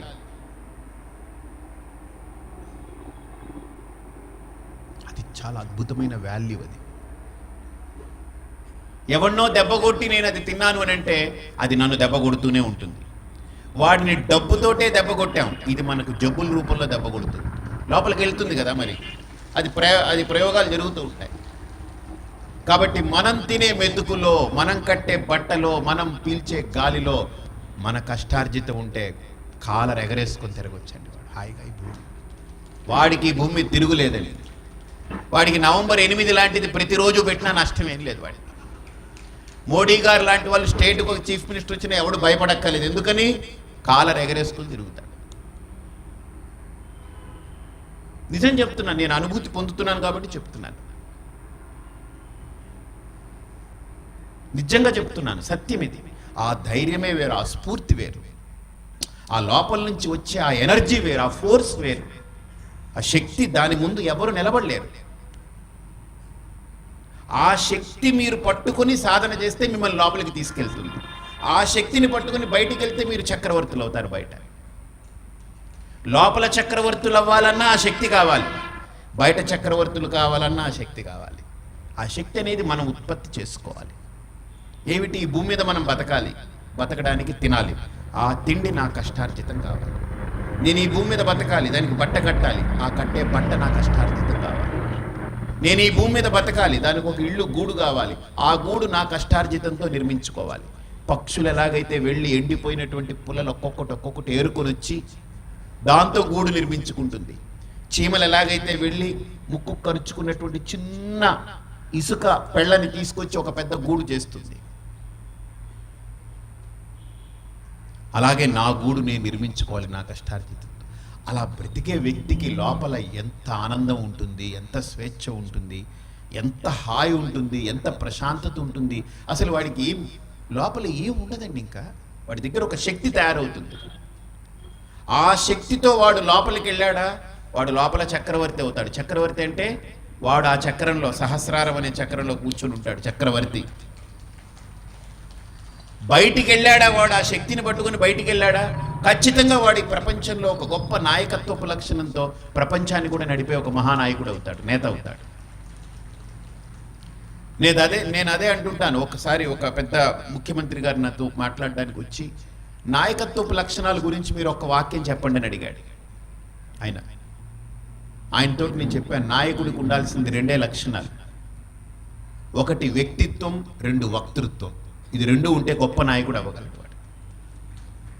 1 వ్యక్తిత్వం, తాను నమ్మిన సిద్ధాంతాన్ని దాన్ని పూర్తిగా ఔపోసన పట్టి దాన్ని పూర్తిగా జీర్ణించుకొని come whatever may come in my way, ఏది నా మార్గంలో అడ్డురాని, నా మార్గం ఇదే అని నడిచేటువంటి వ్యక్తిత్వం కలిగి ఉండాలి ఆ వ్యక్తికి. ఎవడో చెప్పాడని తన మార్గాన్ని మార్చుకున్నాడా, వ్యక్తిత్వం మారిపోయినట్టే. అది వ్యక్తిత్వం ఉండాలి. తర్వాత వక్తృత్వం ఉండాలి. తను అనుకున్నది స్పష్టంగా తన దగ్గర నుంచి 10, 10 నుంచి 100, 100 నుంచి 1000, 1000 నుంచి 1,00,000, 1,00,000 నుంచి 1,00,00,000, 1,00,00,000 నుంచి జాతి మొత్తానికి సందేశాన్ని ఇవ్వగలిగే శక్తి తన యొక్క వక్తృత్వంలో ఉండాలి. ఆ పదును ఉండాలి. అవి 2 ఉంటే వాడు గొప్ప నాయకుడు అయిపోతాడు. కాబట్టి మనము ఆహారము అనేది చాలా ప్రధానమైన అంశం, గుర్తుపెట్టుకోండి. ఎస్పెషలీ సాధకులకి, ఎస్పెషలీ ఎవరికైనా అది ఆహారం చాలా ప్రధానం, కానీ ఎస్పెషలీ సాధకులకి చాలా ప్రధానమైన అంశం. 2వది విహారము. అంటే ఏంటి? మన సహచర్యము, మన సాంగత్యము. మనం ఎవరితో కలుస్తున్నాము, మనల్ని కిందకి లాగే వాళ్ళతో కలుస్తున్నామా, వాళ్ళని పైకి పెంచే వాళ్ళతో కలుస్తున్నామా? అట్లీస్ట్ పైకి పెంచకపోయినా పర్లేదు, మనల్ని తుంచకుండా మనకి సహకరించే వాళ్ళు ఉన్నా సరే అది బెటర్, మీడియం. అది మనల్ని పెంచగలిగేటువంటి వాళ్ళతో కలిస్తే గుడ్, టాప్. మనల్ని దించేది అధమం. కాబట్టి దాని నుంచి మనం మ్యాక్సిమం జాగ్రత్తగా ఉండాలి. దీపం వెలిగించారు, దాని ఎదురుగుండా ఫ్యాన్ పెట్టారనుకోండి, ఆ విహారం కరెక్ట్ అంటారా? ఇవి 2 కలిసి ట్రావెల్ చేయగలవా? ఏం చేస్తుంది? ఈ దీపాన్ని ఆర్పేయాలనే ప్రయత్నం ఈ ఫ్యాన్ చేస్తూ ఉంటుంది. పాప అది రెపరెపలాడుతున్నా కనికరం ఉండదు ఆ గాలికి. ఇది ఎంత తొందరగా ఆరిపోతుందా అని ఈ ఫ్యాన్ ప్రయత్నాలు చేస్తూనే ఉంటుంది. అలాగా మనం ఇప్పుడు ఒక దీపం వెలిగించుకున్నాం, ధ్యానము, జ్ఞానం అనే ఒక దీపం వెలిగించుకున్నాం. దాని ఎదురుగుండా దాన్ని ఆర్పేసే ఫ్యాన్ లాంటి పరిసరాలు పెట్టుకున్నాను అనుకోండి, ఏమైపోతుంది? కాబట్టి అప్పుడే ఫ్యాన్ జోలికి వెళ్ళకండి. బాగా అంటుకుందనుకోండి, అది మహా అగ్ని అయిందనుకోండి, దావానలం అయిందనుకోండి, అప్పుడు పెద్ద గాలి కొట్టిందనుకోండి, అప్పుడు ఏమవుతుంది తెలుసా? ఈ నిప్పు మొత్తాన్ని కాల్చడానికి పనికొస్తుంది అప్పుడు. కాబట్టి విహారము చాలా ప్రధానం మనకు. మీకు అర్థమయ్యి ఇష్టమయ్యి కొట్టారా, లేకపోతే ఆపేయమని కొట్టారా?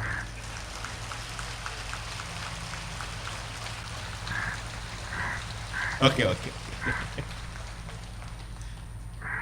ఇక 3వది ప్రధానమైనది వ్యవహారం. ఆహారము, విహారము, వ్యవహారం. వ్యవహారం అని అంటే నేను ఈ ప్రపంచంలో వ్యవహరించాలి. ఉదయం నుంచి రాత్రి వరకు అలా ధ్యానంలో ఉండిపోతే నెక్స్ట్ డే నా కుటుంబం, నా పర్యావరణం, నావన్నీ చూసుకోవాలి. కాబట్టి నేను వ్యవహరించాలి.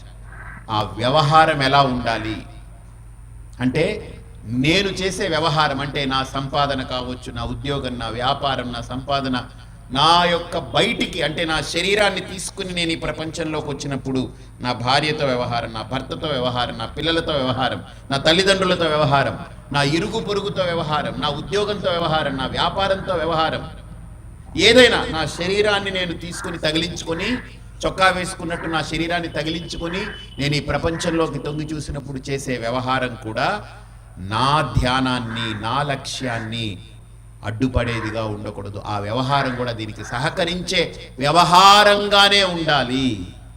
అది సరి చేసుకోగలగాలి సాధకుడు. బయట సపోజ్ నా పెళ్ళాంతో నాకు పడట్లేదు అనుకోండి, నేను ధ్యానం చేస్తుంటే పెళ్ళాం మీదనే ధ్యానం అవుతూ ఉంటుంది. అదే నా పెళ్ళాం అంటే నాకు చాలా ఇష్టం అనుకోండి, మీకు ఒక చిన్న ఎగ్జాంపుల్ చెప్తాను, చాలా ఎంజాయ్ చేస్తారు మీరు. ఒక పెద్ద మెడిటేషన్ క్యాంప్ పెట్టారు ఒక ఆయన. అయితే మీరందరూ మెడిటేట్ చేస్తున్నారయ్యా, మీ అందరిని ఒకసారి పరిశీలన చేయాలి నేను, మీ అందరూ ధ్యానంలో కూర్చోండి, నేను ఒక చిన్న ఆబ్జెక్ట్ చెప్తాను, దాని మీద మెడిటేట్ చేసి చెప్పండి నాకు అన్నారు ఆయన. 15 నిమిషాలు టైం పెట్టారు. పెడితే అందరూ కూర్చున్నారు. ఇప్పుడు అందరూ చక్కగా కూర్చున్నారు ప్రశాంతంగా పోస్చర్లో.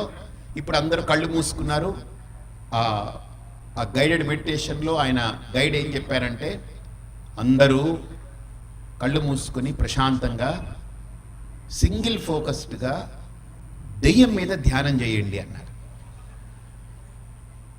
దెయ్యం మీద ధ్యానం చేయమంటే అందరూ చేస్తున్నారు. అందరి ముఖాలు ఇలా ఇలా ఇలాగా నలిగి, ఎందుకంటే ఆ దెయ్యాలు కూరలు బీభత్సంగా ఉన్నారు. వాళ్ళు మనిషి అందరూ ఒకలాగా డిస్టర్బ్డ్గా కనపడుతున్నారు. 15 నిమిషాలు అయిపోయింది. ఎస్, ఓపెన్ యువర్ ఐస్ అన్నారు. తెరిచిన తర్వాత ఒక్కొక్కళ్ళని అడిగారు. అందరు అన్నారు, బాబోయ్ ఈ దెయ్యం మీద, ఆ దెయ్యం మీద, కొరివి దెయ్యం మీద, గండు దెయ్యం మీద, కట్టె దెయ్యం మీద, కాలి దెయ్యం మీద, రకరకాల దెయ్యాల పేర్లు చెప్తున్నారు వాళ్ళు. ఒక్కడు మాత్రం అలా ప్రశాంతంగా ఉన్నాడు, అలా హాయిగా. ఇంకా దెయ్యాన్ని ఎంజాయ్ చేస్తూనే ఉన్నాడు. అడిగారు ఆయన గురువుగారు, నువ్వు చేసావా అని అంటే, చెయ్యడం ఏంటి గురువు గారు, దాంతోనే జీవిస్తున్నాను అన్నాడు. ఓ ఏమిటని అడిగాడు ఆయన. నాకు నా భార్య అంటే ఇష్టం. నా భార్యనే ఒక దెయ్యం అనే ఒక దాంట్లో ఊహించుకున్నాను. అప్పుడు నాకు దెయ్యం అంటే భయం కలగలేదు, దెయ్యం అంటే నాకు వేరనిపించలేదు. నాదే కదా అనుకున్నాను, ఎంజాయ్ చేస్తున్నాను. అందుకనే నా భార్యనే దెయ్యంగా అనుకున్నప్పుడు కళ్ళు మూసుకునే చెయ్యక్కర్లే, కళ్ళు తెరిచిన, కనులు తెరిచినా నీవాయే. అదే ఒక దేవత మీద ధ్యానం చేయమన్నారు అనుకోండి, నాకు నా భార్య అంటే ఇష్టం, నా భార్యకే ఒక దేవతా రూపాన్ని పెట్టాను, నా భార్యని ఎంజాయ్ చేస్తున్నాను. గుర్తుపెట్టుకోండి. అంటే నేను నా భార్యను ప్రేమిస్తే, నా భార్యను నేను వ్యవహరించేటప్పుడు నా భార్యతో నేను హాయిగా ఉండగలిగితే, సరళంగా ఉండగలిగితే, నాకు నా భార్యకి మధ్య ఎలా ఉండాలి తెలుసండి రిలేషన్? స్ట్రైట్ లైన్ ఉండాలి, ఎక్కడ ఎగుడు దిగుడు ఉండకూడదు. మనం వ్యవహారంలో గుర్తుపెట్టుకోండి, వీలైనంత వరకు స్ట్రైట్ లైన్ పాటిస్తే ప్రాబ్లం ఉండదు. ఈసీజీ తీస్తే స్ట్రైట్ లైన్ ఉంటే ఎగిరిపోతాం, అప్పుడు ఉండకూడదు, అది పైకి కిందకు ఉండాలి. ఈసీజీలో ఎప్పుడైనా హార్ట్ టెస్ట్ చేసినప్పుడు ఈసీజీ వస్తుంది, అది పైకి కిందకు ఉంటుంది. అది ఈసీజీలో మాత్రం లైన్ అప్ అండ్ డౌన్ ఉండాలి, ఉండి తీరాలి. అది స్ట్రైట్ లైన్ వచ్చిందని కూడా ఎగిరిపోయాడని అర్థం. కానీ బయట వ్యవహారంలో మాత్రం స్ట్రైట్ లైన్ ఉండాలి, గుర్తుపెట్టుకోండి. నా భార్యతో నాకు ఎలా ఉండాలి? స్ట్రైట్ లైన్ ఉండాలి. నా భర్తతో ఎలా ఉండాలి? స్ట్రైట్ లైన్ ఉండాలి. నా పిల్లలతో స్ట్రైట్ లైన్, నా వ్యాపారంలో స్ట్రైట్ లైన్, నా ఉద్యోగంలో. Then you don't need to deal anything sir, everything is order. Everything will be in order. ప్రతిదీ ఒక ఆర్డర్లో ఉంటుంది. You don't need to deal, you don't need to manage. If you say I'm great difficulty to manage my wife sir, it is great difficulty to manage my husband, it is great difficulty to manage my family. That means you are problematic. Problem is within, it is not outside. నేను నా కుటుంబాన్ని చాలా చెప్పలేను, మా బాధలు అనుకుంటాను అన్నాడు అనుకోండి, చాలా ప్రాబ్లం వాడిలో ఉందని అర్థం. కాబట్టి వ్యవహారము చొక్కాలాగా నా శరీరాన్ని తగిలించుకొని ప్రపంచంలోకి వచ్చినప్పుడు, నేను నా భార్య, నా భర్త, నా పిల్లలు, నా ఇల్లు, నా ఉద్యోగం, నా వ్యాపారం, నా సంపాదన, నా ఆస్తి, నా పాస్తి, నా బంధువులు, నా మిత్రులు, నా తల్లిదండ్రులు, నా బాధ్యతలు, నా కర్తవ్యాలు, వీటన్నిటినీ సరళ రేఖగా నేను డీల్ చేయగలగాలి. Straight line, that's it, finished. No matter what. ఇప్పుడు ఆ వ్యవహారం చూడండి. ఇప్పుడు ఆ వ్యవహారం వల్ల మీకేమవుతుందంటే, మీరు అది వ్యవహారం చేసిన తర్వాత ఎలా వస్తారంటే, లోపలికి వచ్చేటప్పుడు హ్యాపీగా వచ్చేస్తారు. అవకతవకలు ఉన్నాయి, గడబడలు ఉన్నాయి, డిస్టర్బెన్సెస్ ఉన్నాయి అనుకోండి, మీరు లోపలికి వచ్చినా ఏంటి, కొంతమంది పాపం చెప్తారు, నేను 10 రోజులు విపాసన చేశానంటారు. ఏమిటో నుండి ఏం మారలేదంటారు. పాపం ఒక ఆవిడ ఉంది, ఆవిడికి పాపం విపాసన చేయాలని చాలా ఇది, కానీ వాళ్ళ ఆయన అంటే ఆవిడ బిగుసుకుపోతుంది. ఏంటండి మా ఆయన అలాగిలాగినట్టు. అయితే ఈవిడ పాపం 2-3 సార్లు విపాసన క్యాంప్ వెళ్ళి వచ్చినా మళ్ళీ వాళ్ళ ఆయనతోటి సేమ్ అదే ప్రాబ్లమ్స్ ఉన్నాయి, మార్పు రాలే. పక్క వాళ్ళు ఉండి, ఏమండి మీరు విపాసనకి వెళ్తున్నారు, చాలా మీలో మార్పు రావాలి, ఆయన అంటే వెళ్ళరు. ఆయనకు ఆ సంస్కారం లేదు, మీకుంది, మీరు మారాలి కదా అని అంటే అప్పుడు నేను అన్నాను, పాపం ఆవిడ విపాసనకి వెళ్ళినా వాళ్ళ ఆయన ఉపాసన తప్పట్లేదు అక్కడ అన్నాను. ఆవిడ విపాసనలో కూర్చున్నా వాళ్ళ ఆయన ఉపాసనే చేస్తూ ఉంది ఆవిడ. కాబట్టి నేను ఏది నాకు అడ్డు తగలకుండా నేను లోపలికి వెళ్ళినప్పుడు సరళంగా నాలో నేను నిలబడడానికి నా వ్యవహారం కరెక్ట్ ఉండాలి. కాబట్టి ఈ 3 కరెక్ట్ ఉంటే మనం 3 కరెక్ట్ ఉన్నట్టు. తప్పకుండా ఇక్కడ పత్రిజీ సన్నిధిలో, ఆయన సమక్షంలో, ఆయన నేతృత్వంలో, ఆయన సారథ్యంలో, ఆయన ఆధ్వర్యంలో ఐ థింక్ మీరందరూ కూడా ఒక మంచి స్థితిని పొంది, ఏదో ఆయన అప్పుడప్పుడు ఏదో నన్ను పిలిచి అలా మాట్లాడండి అని అంటారు తప్ప మీకు తెలియంది కాదు, ఆయన చెప్పలేంది కాదు. అలా లేదులేండి అని మీరంటే నేను ఒప్పుకోను. నేను చెప్పింది సత్యం. ఆయనకి చెప్పలేంది కాదు, మీకు తెలియంది కాదు. ఎందుకనంటే మీకు ఇది తెలుసు కాబట్టి నేను చెప్పిన దానికి వెంటనే రెస్పాండ్ అయ్యి చప్పట్లు కొడతారు. మీకు తెలియదు అనుకోండి, ఇప్పుడు నేను అల్బకోరా ఆడిబిడి కుల్ అన్నాను, మీరు చప్పట్లు ఎందుకు కొట్టరు? ఏమిటోనండి ఏదో అన్నాడండి ఆయన మధ్యలో టక్కుమని అన్నాడండి ఏదో, అవునా? ఇప్పుడు నేను గగపుగా లుట్టవచ్చు కాటన్ అన్నాను, ఎందుకు చప్పట్లు కొట్టరు మీరు? అదే ఇప్పుడు మీరు నేను చెప్పిన ప్రతిదానికి చప్పట్లు కొట్టారంటే అర్థం ఏంటి? మీకు తెలుసు కాబట్టి. కాబట్టి నేను మీకు తెలియంది చెప్పలేదు, మీకు తెలిసిందే చెప్పాను. ఇది నా గొప్ప ఏం కాదు ఇది. అలాగే ఆయన మీకు తెలియజెప్పారు కాబట్టి మీరు ఎంజాయ్ చేయగలుగుతున్నారు. నా దగ్గర కూర్చొని నన్ను కూర్చోబెట్టుకుని, లేకపోతే ఇంతసేపు కూర్చొని ఎవడైనా ఈ రోజు రేపట్లో ఏది ఇవ్వమన్నా ఇస్తాడు, కానీ టైం మాత్రం టైం లేదండి అంటాడు. వాడికి ఎప్పుడూ టైం లేదు. కాబట్టి చాలా ప్రెషియస్ టైము, వాల్యుబుల్ టైం. ఆయన ఒక్క మాట చెప్పారట, నేను విన్నాను శివప్రసాద్ తోటి, నో మ్యాటర్ వాట్, ఈరోజు మెడిటేషన్ అయిన తర్వాత అందరూ టిఫిన్ చేసి వచ్చి కూర్చోండి, ఇక్కడ పరిపూర్ణానంద వస్తున్నారు. ఆయన పరిపూర్ణానంద అనలేదు, ఆయన మా పరిపూర్ణానంద అన్నారు. చాలు. ఒక్క మాట చెప్పి పూర్తి చేస్తాను. ఈ భూమి మీద ప్రేమతోటే దేనైనా సాధిస్తాను, ద్వేషంతో ఏది సాధించలేదు. ఒక ఎగ్జాంపుల్ చెప్పి పూర్తి చేస్తాను. ఒక పెద్ద గడ్డివాము ఉంది, మేటేసినటువంటి గడ్డి. 100 ఎకరాల్లో పండించినటువంటి రైతు వరి పంట, వరి కోత అయిపోయిన తర్వాత ఆ గడ్డి మేటు వేసి పెట్టాడు, 100 ఎకరాల గడ్డి మేటు. అయితే ఒక అగ్గిపుల్ల వెలిగి అది వెళ్తూ ఉందట. వెళ్తూ ఉంటే పత్రిజీ లాంటి వ్యక్తి ఆగారట. అగ్గిపుల్ల ఎక్కడికే కాలుతూ పోతున్నావనంటే, నేను వెళ్ళి ఆ గడ్డి మేటునంతా కాలుద్దాం అనుకుంటున్నానని. ఎందుకనంటే నాకు అదంటే పడదు, కోపం అనిందట.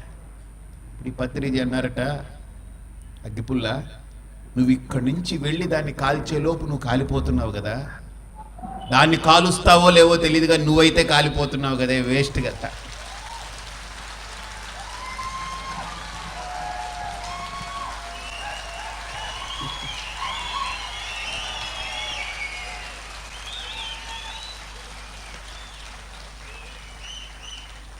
నువ్వెంతే ఒక పుల్ల మిస్టర్ పుల్ల, నువ్వు దాన్ని కాలుస్తావో లేదో అది నాకు డౌట్, కానీ నువ్వు కాలడం మాత్రమైతే డౌట్లెస్, పక్క కాలిపోతూనే ఉన్నావు.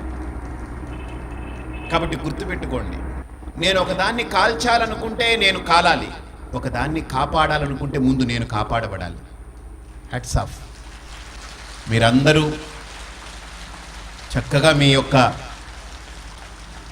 ధ్యానం ద్వారా ఒక పాజిటివిటీ అప్రోచ్, ఒక మంచి జోష్ఫుల్ అప్రోచ్, ఒక సెలబ్రేషన్.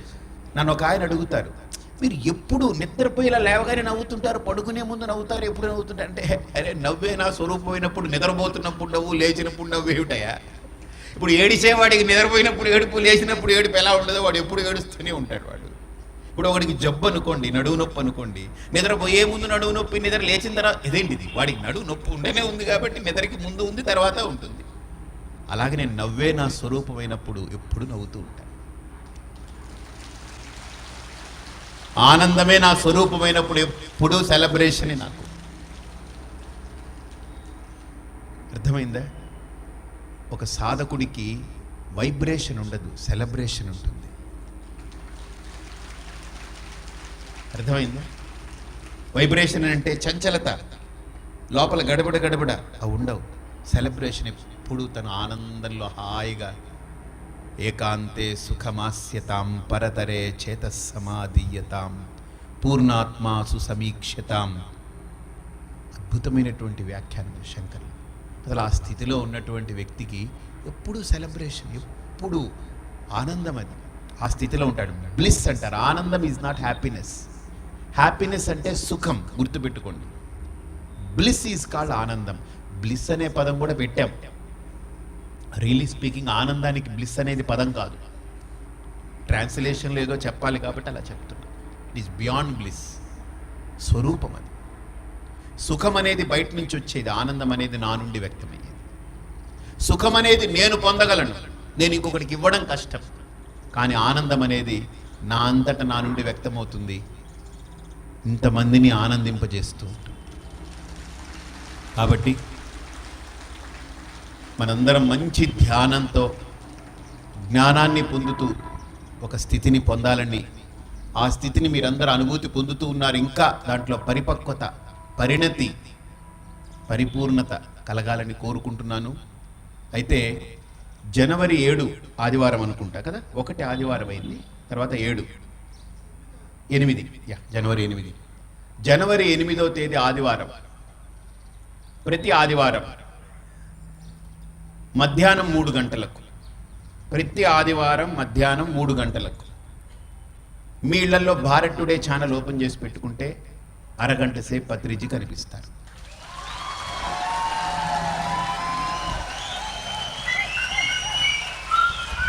గట్టిగా కొట్టండి.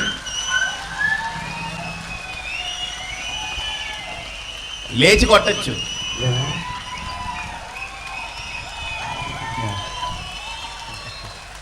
Okay okay.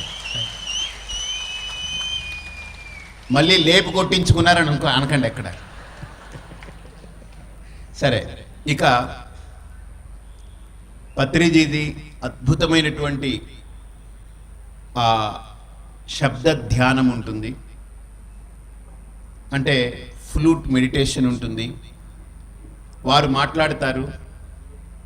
అలాగనే ఎక్కడెక్కడ పిరమిడ్ సెంటర్స్ ఉన్నాయో ఆంధ్ర, తెలంగాణ, రాయలసీమ ఏరియాల్లో వాటి యొక్క అక్కడ మెడిటేటర్స్ ఎలా మెడిటేట్ చేస్తున్నారు, వాళ్ళ అనుభవాలు ఏంటి అన్నీ గ్యాదర్ చేసి భారత్ టుడే ఛానల్లో చూస్తారు. భారత్ టుడే చూస్తావా? చెప్పండి ఒకసారి. ఒకసారి గట్టిగా పిడికలు బిగించండి. గట్టిగా నాతో చెప్పండి. భారత్ మాతా కీ, భారత్ మాతా కీ, భారత్ మాతా కీ. జై జై జై జై. అయితే ఆ పేరు పెట్టడంలోనే అసలు చాలా మంది అడిగారు. అందరికీ తెలిసింది, ఎవరు పెట్టలేదు, మీరు ఎలా పెట్టారండి? నేను పెట్టలేదండి, అదే పెట్టుకుందన్నాను. నేను పెడితే నేను వెతుకుండేవాడినేమో ఇంకోటి ఏమన్నా పెడదామని, అదే పెట్టుకుంది. అది ఒక సంకల్పం, అది అలా జరిగింది. కాబట్టి భారత్ టుడే ఛానల్లో ప్రతి ఆదివారం జనవరి 8 నుండి మీ ఇంట్లో మధ్యాహ్నం, ఎందుకు 3 అన్నంటే మీ మూడు బాగుండాలి. ఎవ్రీ సండే జనవరి 8 నుంచి చూస్తాం కదా అందరం. చూస్తాం కాదు, చూపిస్తామనాలి. ఏంటి చూడడం అంటే మీ వరకే, చూపించడం అంటే 100,000, 1000, 1,00,000, కోటి దాటిపోవాలి. తర్వాత మీ ఏరియాల్లో భారత్ టుడే ఛానల్ వచ్చేలాగా అక్కడ ఉన్నటువంటి వాళ్ళందరికీ చెప్పండి, వాళ్ళు ఇస్తారు. ఆపరేటర్లు వాళ్ళందరినీ మీరు గట్టిగా ఒత్తిడి చేస్తే వాళ్ళు కూడా ఇస్తారు తప్పకుండా. అందరూ సహకరిస్తున్నారు, చాలా చోట్ల వస్తున్నాయి, కొన్ని చోట్ల రావట్లేదు. మీరు అడిగితే వాళ్ళు ఖచ్చితంగా పెడతారు, వేయించండి. ఆ తర్వాత పత్రిజీ తోటి మాట్లాడడం జరిగింది. మనం ఎన్నో పదార్థాలు అంటే శాకాహారాన్ని పత్రిజీ ఒక పెద్ద ఆయుధంలాగా పెట్టుకుని ఉద్యమంలా చేస్తున్నారు. అయితే మనం తినేదే శాకాహారం, కానీ మనం వాడే దాంట్లో అన్ని మాంస కృతులు ఉన్నాయి. అంటే సబ్బు వాడితే పంది కొవ్వు ఉంది, పేస్ట్లో, సబ్బులో, చాలా వాటిల్లో కెమికల్స్, రకరకాల రసాయనాలు ఉన్నాయి. అవన్నీ కాకుండా శుద్ధమైనటువంటి కల్తీ లేని పదార్థాలు మీకు పత్రిజీ ఫోటోతోటి అద్భుతమైన అగరబత్తి, పత్రిజీ ఫోటోతోటి మన రుద్దుకునే సబ్బు, మనం ఉదయం లేచినప్పటి నుంచి పడుకునే వరకు వాడుకునే ప్రతి పదార్థం పత్రిజీతోటి తయారై మీ ఇంటికి వస్తుంది.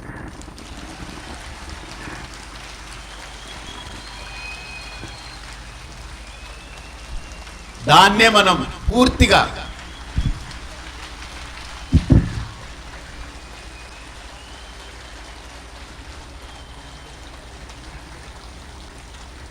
మనం వాడుకునే ప్రతి పదార్థంలో ఆ స్వచ్ఛత ఉండాలి, ఆ కల్మషం వద్దు, స్వదేశీయత ఉండాలి. ప్రత్యేకించి మనం గోవుని పూజిస్తుంటాం. ఎందుకని మనందరికీ తెలియదు. మనకు ఛానల్లో వస్తుంది. ఆ గో ఆధారితంగా ఉత్పత్తి ఏదైతే ఉంటుందో అది ఒక అద్భుతమైనటువంటి సృష్టి. ఈ భూమి మీద అమ్మ అనేది ఒక సృష్టి అయితే గోవు, ఆవు అనేది భగవంతుడిచ్చిన రెండవ సృష్టి, అద్భుతమైన సృష్టి.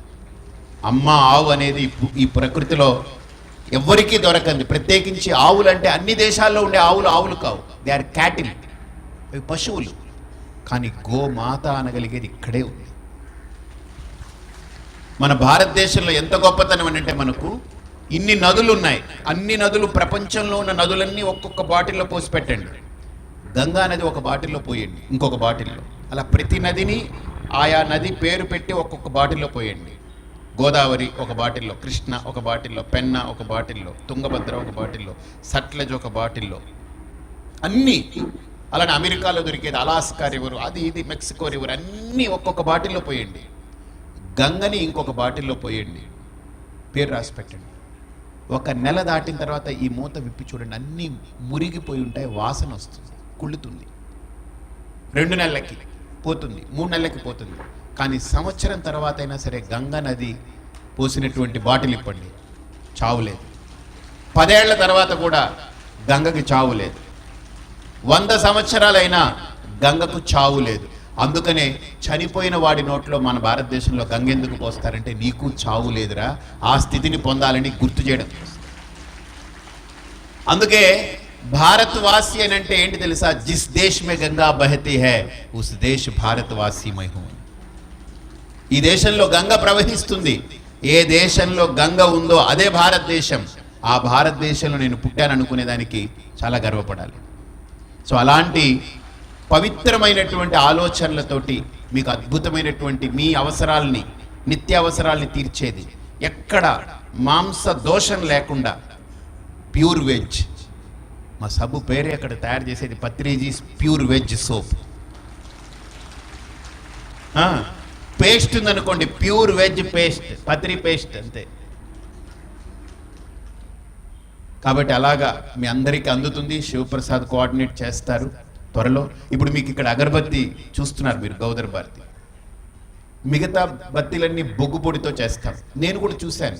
అరే ఈ బొగ్గు పొడి అంటే బొగ్గు క్యాన్సరస్ కదా, కార్బన్ అది. అదే వుడ్ పౌడర్ అయితే మంచిది. ఎలాగాని దాని మీద బాగా ఆలోచన చేస్తే మనకు వియత్నాం దగ్గర బార్క్ అంటే చెట్టు యొక్క బెరడు, బాగా థిక్ స్కిన్, అది తనంత తానుగా ఊడిపోయినప్పుడు దాని నుంచి వెలువడేటువంటి పొగతో బ్రాంకిటిస్ కానీ, మనకు ఆస్తమా కానీ, ఇస్నోఫీలియా కానీ ఇటువంటి ఉంటే పోతాయనండి. మంచి ఔషధం. దాంట్లో పంచగవ్య మిక్స్ చేసి అద్భుతంగా ఆవు పేడ, ఆవు మూత్రం, ఆవు పాలు, ఆవు పెరుగు, ఆవు నెయ్యి అన్నీ మిక్స్ చేసి చక్కగా పాతకాలం మనం హోమం చేసేవారు పిడకలతో.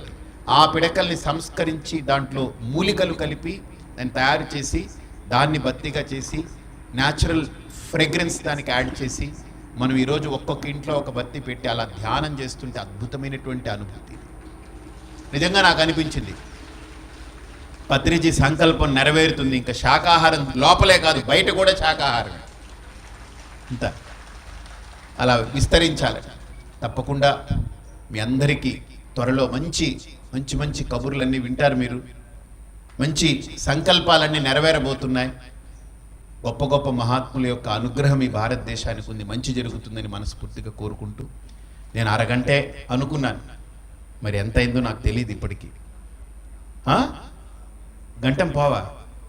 ఓ సారీ టు జస్ట్ మీ టైం అంతా స్విండిల్ చేశాను, ఏమనుకోవద్దు.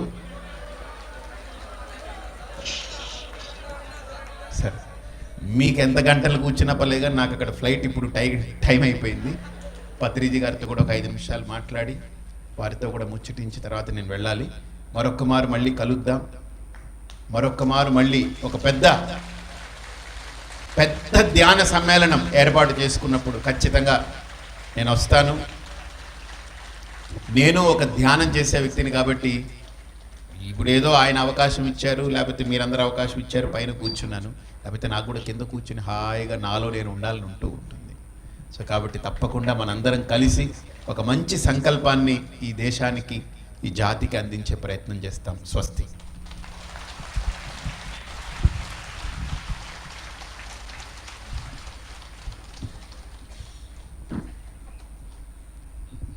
My dear friends, my dear masters, my dear gods, ఈ ధ్యాన మహాచక్రం ఈ విధంగా ముగుస్తుంది, ఆ విధంగా ప్రారంభిస్తుంది అనుకోలేదు. పరిపూర్ణానంద స్వామీజీ మన మీద పరిపూర్ణమైన కృప ఇచ్చేస్తూ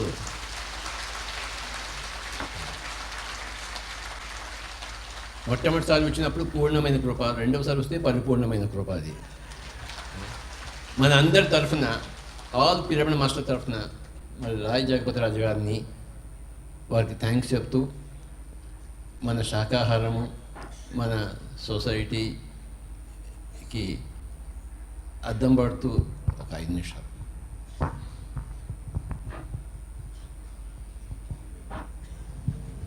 బ్రహ్మర్షి పత్రిజీకి ఈనాడు సనాతన ధర్మ ప్రచారాన్ని ఉభయ తెలుగు రాష్ట్రాల్లోనే కాదు భారతదేశం అంతటా కూడా విశ్వవ్యాప్తం చేస్తున్న మా ప్రాంతవాసి పరిపూర్ణానందుల వారికి నా ప్రణామాలు. నాకు ఈరోజు చాలా ఆనందం కలుగుతుంది. ఎందుకంటే 2 విషయాలు మనిషిని అడ్డుపడుతున్న ఎదుగుదలకి. మానవ చైతన్యం వేల సంవత్సరాలుగా ఎదగలేదు. 2వ ప్రపంచ యుద్ధం జరిగిన తర్వాత మనిషి యొక్క మానసిక వయస్సు ఎంతని నిపుణులు చూస్తే అది 13 సంవత్సరాల దగ్గర ఆగిపోయింది. ఎందుకని ఇన్ని వచ్చినా, ఇంత సైన్స్ పెరిగినా, ఇంత టెక్నాలజీ పెరిగినా మనిషి ఇంకా పరిపూర్ణంగా మనిషి ఎందుకు కాలేకపోయాడంటే మనకి 2 ప్రధానమైన విషయాలు శాసిస్తూ ఉన్నాయి. 1 రాజకీయం, 2 మీడియా. హీనమైనవి ఉన్నతమైనవి ఎలా ఉండాలో శాసిస్తూ ఉన్నాయి. రోగి వైద్యుడు ఎలా ఉండాలో శాసిస్తున్నట్టుంది. ఈ 2 సక్రమం చేయవలసిన బాధ్యత ఇలాంటి మహనీయుల మీద ఉంది. ఈవేళ పార్లమెంటులో, అసెంబ్లీలో తప్పనిసరిగా ఈ మహనీయులు ప్రసంగించాలి. పార్లమెంట్లో కొట్లాడుతుంది. ఈరోజు అదృష్టం, ఈ దేశానికి ఒక యోగీశ్వరుడు, ఒక మహనీయుడు ప్రధానమంత్రి అయ్యారు. తప్పనిసరిగా రాజకీయ రంగం మరింత ఉన్నతమైన దిశకి ప్రయాణం చేసి తీరుతుంది. ఆ మహనీయుడు ఆ ప్రయత్నం చేస్తారు. ఆయనకి మనం అందరూ సహకరిస్తాం. ఇంకా మీడియా విషయంలో నాకు ఒక పెద్ద చింత ఉంది. ఆ చింత ఈరోజు పరిపూర్ణానంద గారిని చూసిన తర్వాత భారత్ మీడియా మన ఛానల్ వచ్చింది. ఒక పాజిటివ్ ఛానల్ ఉంది. ఆ ఛానల్లో తప్పనిసరిగా నేను మా కేబుల్ ఆపరేటర్ని రిక్వెస్ట్ చేసి అడిగాను. ఆ ఛానల్ నాకు రాకపోతే అడిగాను, వెంటనే నాకు భారత్ ఛానల్ కావాలని. నేను అది చూసినప్పుడు అనుకున్నాను కేవలం ఆధ్యాత్మిక ఉపన్యాసాలు ఉంటాయి అనుకున్నాను. కానీ ఆ ఛానల్లో చక్కటి, ఆ రోజు నేను పెట్టినప్పుడు మంచి జోకులు వచ్చినాయి, చక్కటి పాజిటివ్ విషయాలు ఉన్నాయి, న్యూస్ ఉంది. వారిని విన్నాం, వారి గురించి తెలుసు కాబట్టి ఆయన తప్పనిసరిగా ఆ ఛానల్లో ఒక పాజిటివ్ ఛానల్ చేస్తారు. ఈరోజు పిరమిడ్ స్పిరిచువల్ సొసైటీస్ ఏదైతే మనందరం కోరుకుంటున్నామో, ఈ భూమి మీద ఏ జీవి ఆడకూడదు. స్వామీజీని నేను మరొకసారి ఒక విన్నపం చేస్తున్నాను, కనీసం ఒక కొంత సమయం కేవలం అహింసా ధర్మ ప్రచారానికి కేటాయించాలి. స్వామీజీ తమరు ఒక ఉద్యమంగా తమ కూడా నాయకత్వం వహించాలి. ఎందుకనంటే నిమిషానికి 300 నుంచి 500 మేకల్ని గొర్రెల్ని ఈ తెలుగు రాష్ట్రాల్లో తినేస్తున్నారు. సగటున ఆవుల్ని గొర్రెల్ని మేకల్ని సగటున నిమిషానికి 300 మనిషికి ఆహారంగా ఇక్కడ బలైపోతూ ఉన్నాయి. ఈ స్థితి నుంచి తప్పనిసరిగా ముందు ఆ ఉద్యమం కూడా చేపట్టాలి. పిరమిడ్ స్పిరిచువల్ సొసైటీ ఆ దిశలోనే నడుస్తుంది. ఈ మూమెంట్లో ఉన్న మేము అందరం కోరుకుంటున్నది తమ నుంచి విన్నాము. ఈరోజు మేమందరం పరితపిస్తూ ఉన్నాం. ఇది పరిపూర్ణం అవ్వడానికి మీరు ఇంతటి గొప్పటి అవకాశం మాకు ప్రసాదించినట్టుగానే మేము భావిస్తాం. భారత్ టుడే ఛానల్, ఒకసారి మన భారత్ టుడే ఛానల్ మంది. ఇంక నేను ఒక విషయాన్ని మాత్రం మరింత గట్టిగా చెప్పాలనుకుంటున్నాను. మోడీజీ ఆ రోజు ప్రకటించిన వెంటనే ఆ నెగిటివ్ ఛానల్స్ ఎంత ఘోరంగా ఉన్నాయో చూసాం మనం. ఈవేళ మనిషిని తన ఆలోచనని వక్రీకరించలేక, తనకి ఏమాత్రమో అవకాశం లేకుండా యథార్థం కాని విషయాల్ని మరి ప్రచారం చేసే అలాంటి ఛానల్స్ టైం వేస్ట్ చేసుకోవద్దు. మన ఛానల్ ఉంది, మనకు నిజంగా కాలక్షేపం కావాలి, విషయాలు తెలియాలి, ప్రపంచ జ్ఞానం కావాలనుకుంటే మన ఛానల్లే ఉంది. కాబట్టి ఆ ఛానల్ని మనం చూడాలి, మనందరికీ చెప్పాలి. ఏదైతే రేటింగ్ ఉందో, రేటింగ్ తగ్గినప్పుడు వాళ్ళు కూడా ఈ దిశలోకి వస్తారు. అన్ని ఛానల్స్ పాజిటివ్ వైపు మరలుతాయి. ఇంతటి చక్కటి తమ సమయాన్ని కేటాయించి మాకు ఎంత అనుగ్రహం ఇచ్చారంటే, ఇవాళ ఎంత ఆనందంగా ఉందంటే, గో ఆధారిత ప్రొడక్ట్స్తో వారి అగరబత్తిని, సబ్బుల్ని, పేస్ట్ని, వారు అన్నట్టు నేను ఆల్కబీర్ చూశాను. ఆల్కబీర్ మెదక్ జిల్లా రుద్రారంలో, ఆల్కబీర్లో ఆ యాంత్రిక పశువోదశాలలో వేలాది ఆవులు, సూడి ఆవులను చంపుతున్నారు. ఆ పశువుల నుంచి కాల్గేట్, పెప్సోడెంట్ పేస్టులు తయారవుతున్న పేస్టులు, ఆ పశువుల కొవ్వు నుంచి తయారవుతున్న పేస్టులు, మీరు అక్కడ ఆ కొవ్వు ఆ కంపెనీలకు సప్లై అవుతుంది. మనం వాడే అనేక ప్రొడక్ట్స్ ఆ మూగజీవుల నుంచి తయారవుతున్నాయి. అటువంటి ప్రొడక్ట్స్ మాని మనం చక్కటి ప్రొడక్ట్స్ మనం ఉపయోగించుకునే అవకాశం స్వామీజీ ద్వారా కూడా మనకు దొరుకుతుంది. కాబట్టి వారికి మరొకసారి పిరమిడ్ ప్రపంచం తరపున, పిరమిడ్ మాస్టర్స్ అందరి తరపున వేల ప్రణామాలు అర్పించుకుంటూ, తమ మార్గదర్శనంతో మరింత ఉన్నతంగా, మరింత ఉధృతంగా మరొక స్వాతంత్ర ఉద్యమం లాగా జంతు సామ్రాజ్యానికి సంపూర్ణమైన స్వాతంత్రం వచ్చే వరకు ప్రతి ధార్మిక సంస్థ ఈ లక్ష్యం వైపు ప్రయాణం చేసేలాగా మనందరం ఒకటి కావాల్సింది. మీలాంటి మహనీయులందరూ కలిసి మరి ఈ మంచి చక్కటి దిశని మనం నిర్దేశించవలసిన ఆవశ్యకత ఉంది. కాబట్టి స్వామీజీ మరింత మీలాంటి డేరింగ్ ఉన్న వాళ్ళే సత్యాన్ని చెప్పడానికి మరి ఎంతో గట్స్ కావాలి. పత్రిజీ పని చేస్తున్నారు, మీరు కూడా తోడైతే మనం ఆ సత్యాన్ని తెలియజేద్దాం. ఏం చేద్దామంటే, సత్యం చెప్తే సిలువేశారు, జీసస్కి సిలువేశారు. భూమి గుండ్రంగా ఉందని చెప్తే రాళ్ళు పెట్టి కొట్టి చంపారు, విషమిచ్చి చంపారు, ఓషోని హేళన చేశారు. ఈరోజు హేళన చేస్తున్నారు ఎవరైతే సత్యం చెప్పారో. కానీ గట్స్ ఉన్న వాళ్ళు సత్యం చెప్పాలి. ఆ సత్యం వైపు తీసుకెళ్లే దమ్ము మీలో మేము చూస్తాం. పత్రిజీకి మీరు కూడా కలిస్తే ఒక మహోద్యమాన్ని మనం ఈ తెలుగు రాష్ట్రాల్లో, ఈ భారతదేశంలో, ఈ ప్రపంచవ్యాప్తంగా మరింత ఉధృతంగా తీసుకెళ్ళగలుగుతామని మనస్ఫూర్తిగా నమ్ముతూ, వేల కలిస్తే కాదు సార్, యమున గంగా కలిసిపోయింది సరస్వతి ప్రాంగణంతో. సరస్వతి ప్రాంగణం sir, wonderful.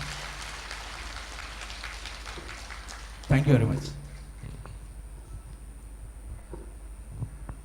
Thank you Raju గారు. సో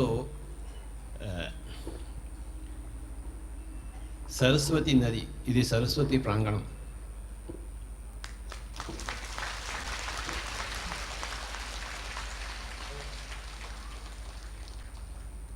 సరస్వతి నది కనపడదు త్రివేణి సంగమంలో,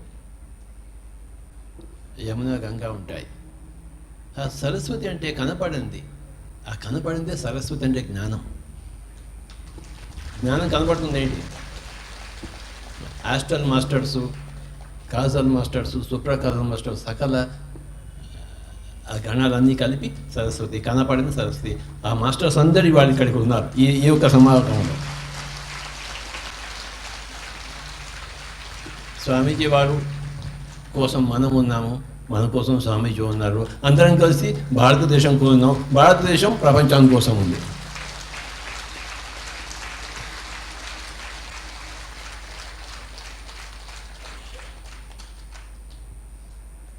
స్వామీజీ మేము ఎంతో ధ్యానం చేసాం, అందుకే మీరు వచ్చారు. కృషి ఉంది కనుక ఇక్కడ ఫలం వచ్చింది. భారత్ టీవీ ఎంత పేరు బాగుంది. ఏదో 5, 6, 7, 8, 9 ఏం బాలేదు.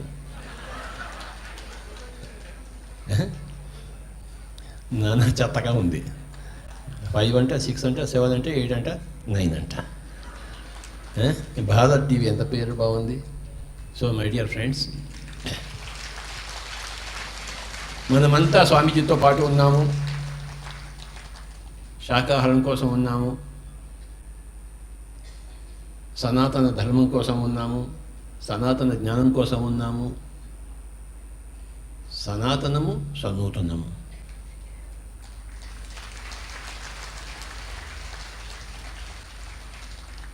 Old age plus new age, సనాతనము ప్లస్ సనూతనము.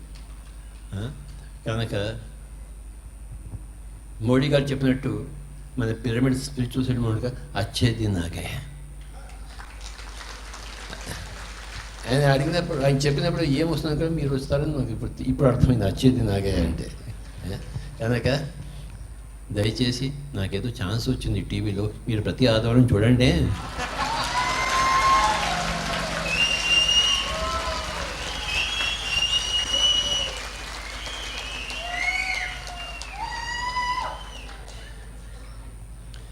తప్పకుండా అందరూ చూడాలి. చూపించాలి. మన లేటెస్ట్ ధ్యాన జగత్ మ్యాగజైన్ని స్వామీజీ వారు రిలీజ్ చేయవలసిందిగా కోరుకుంటున్నాం.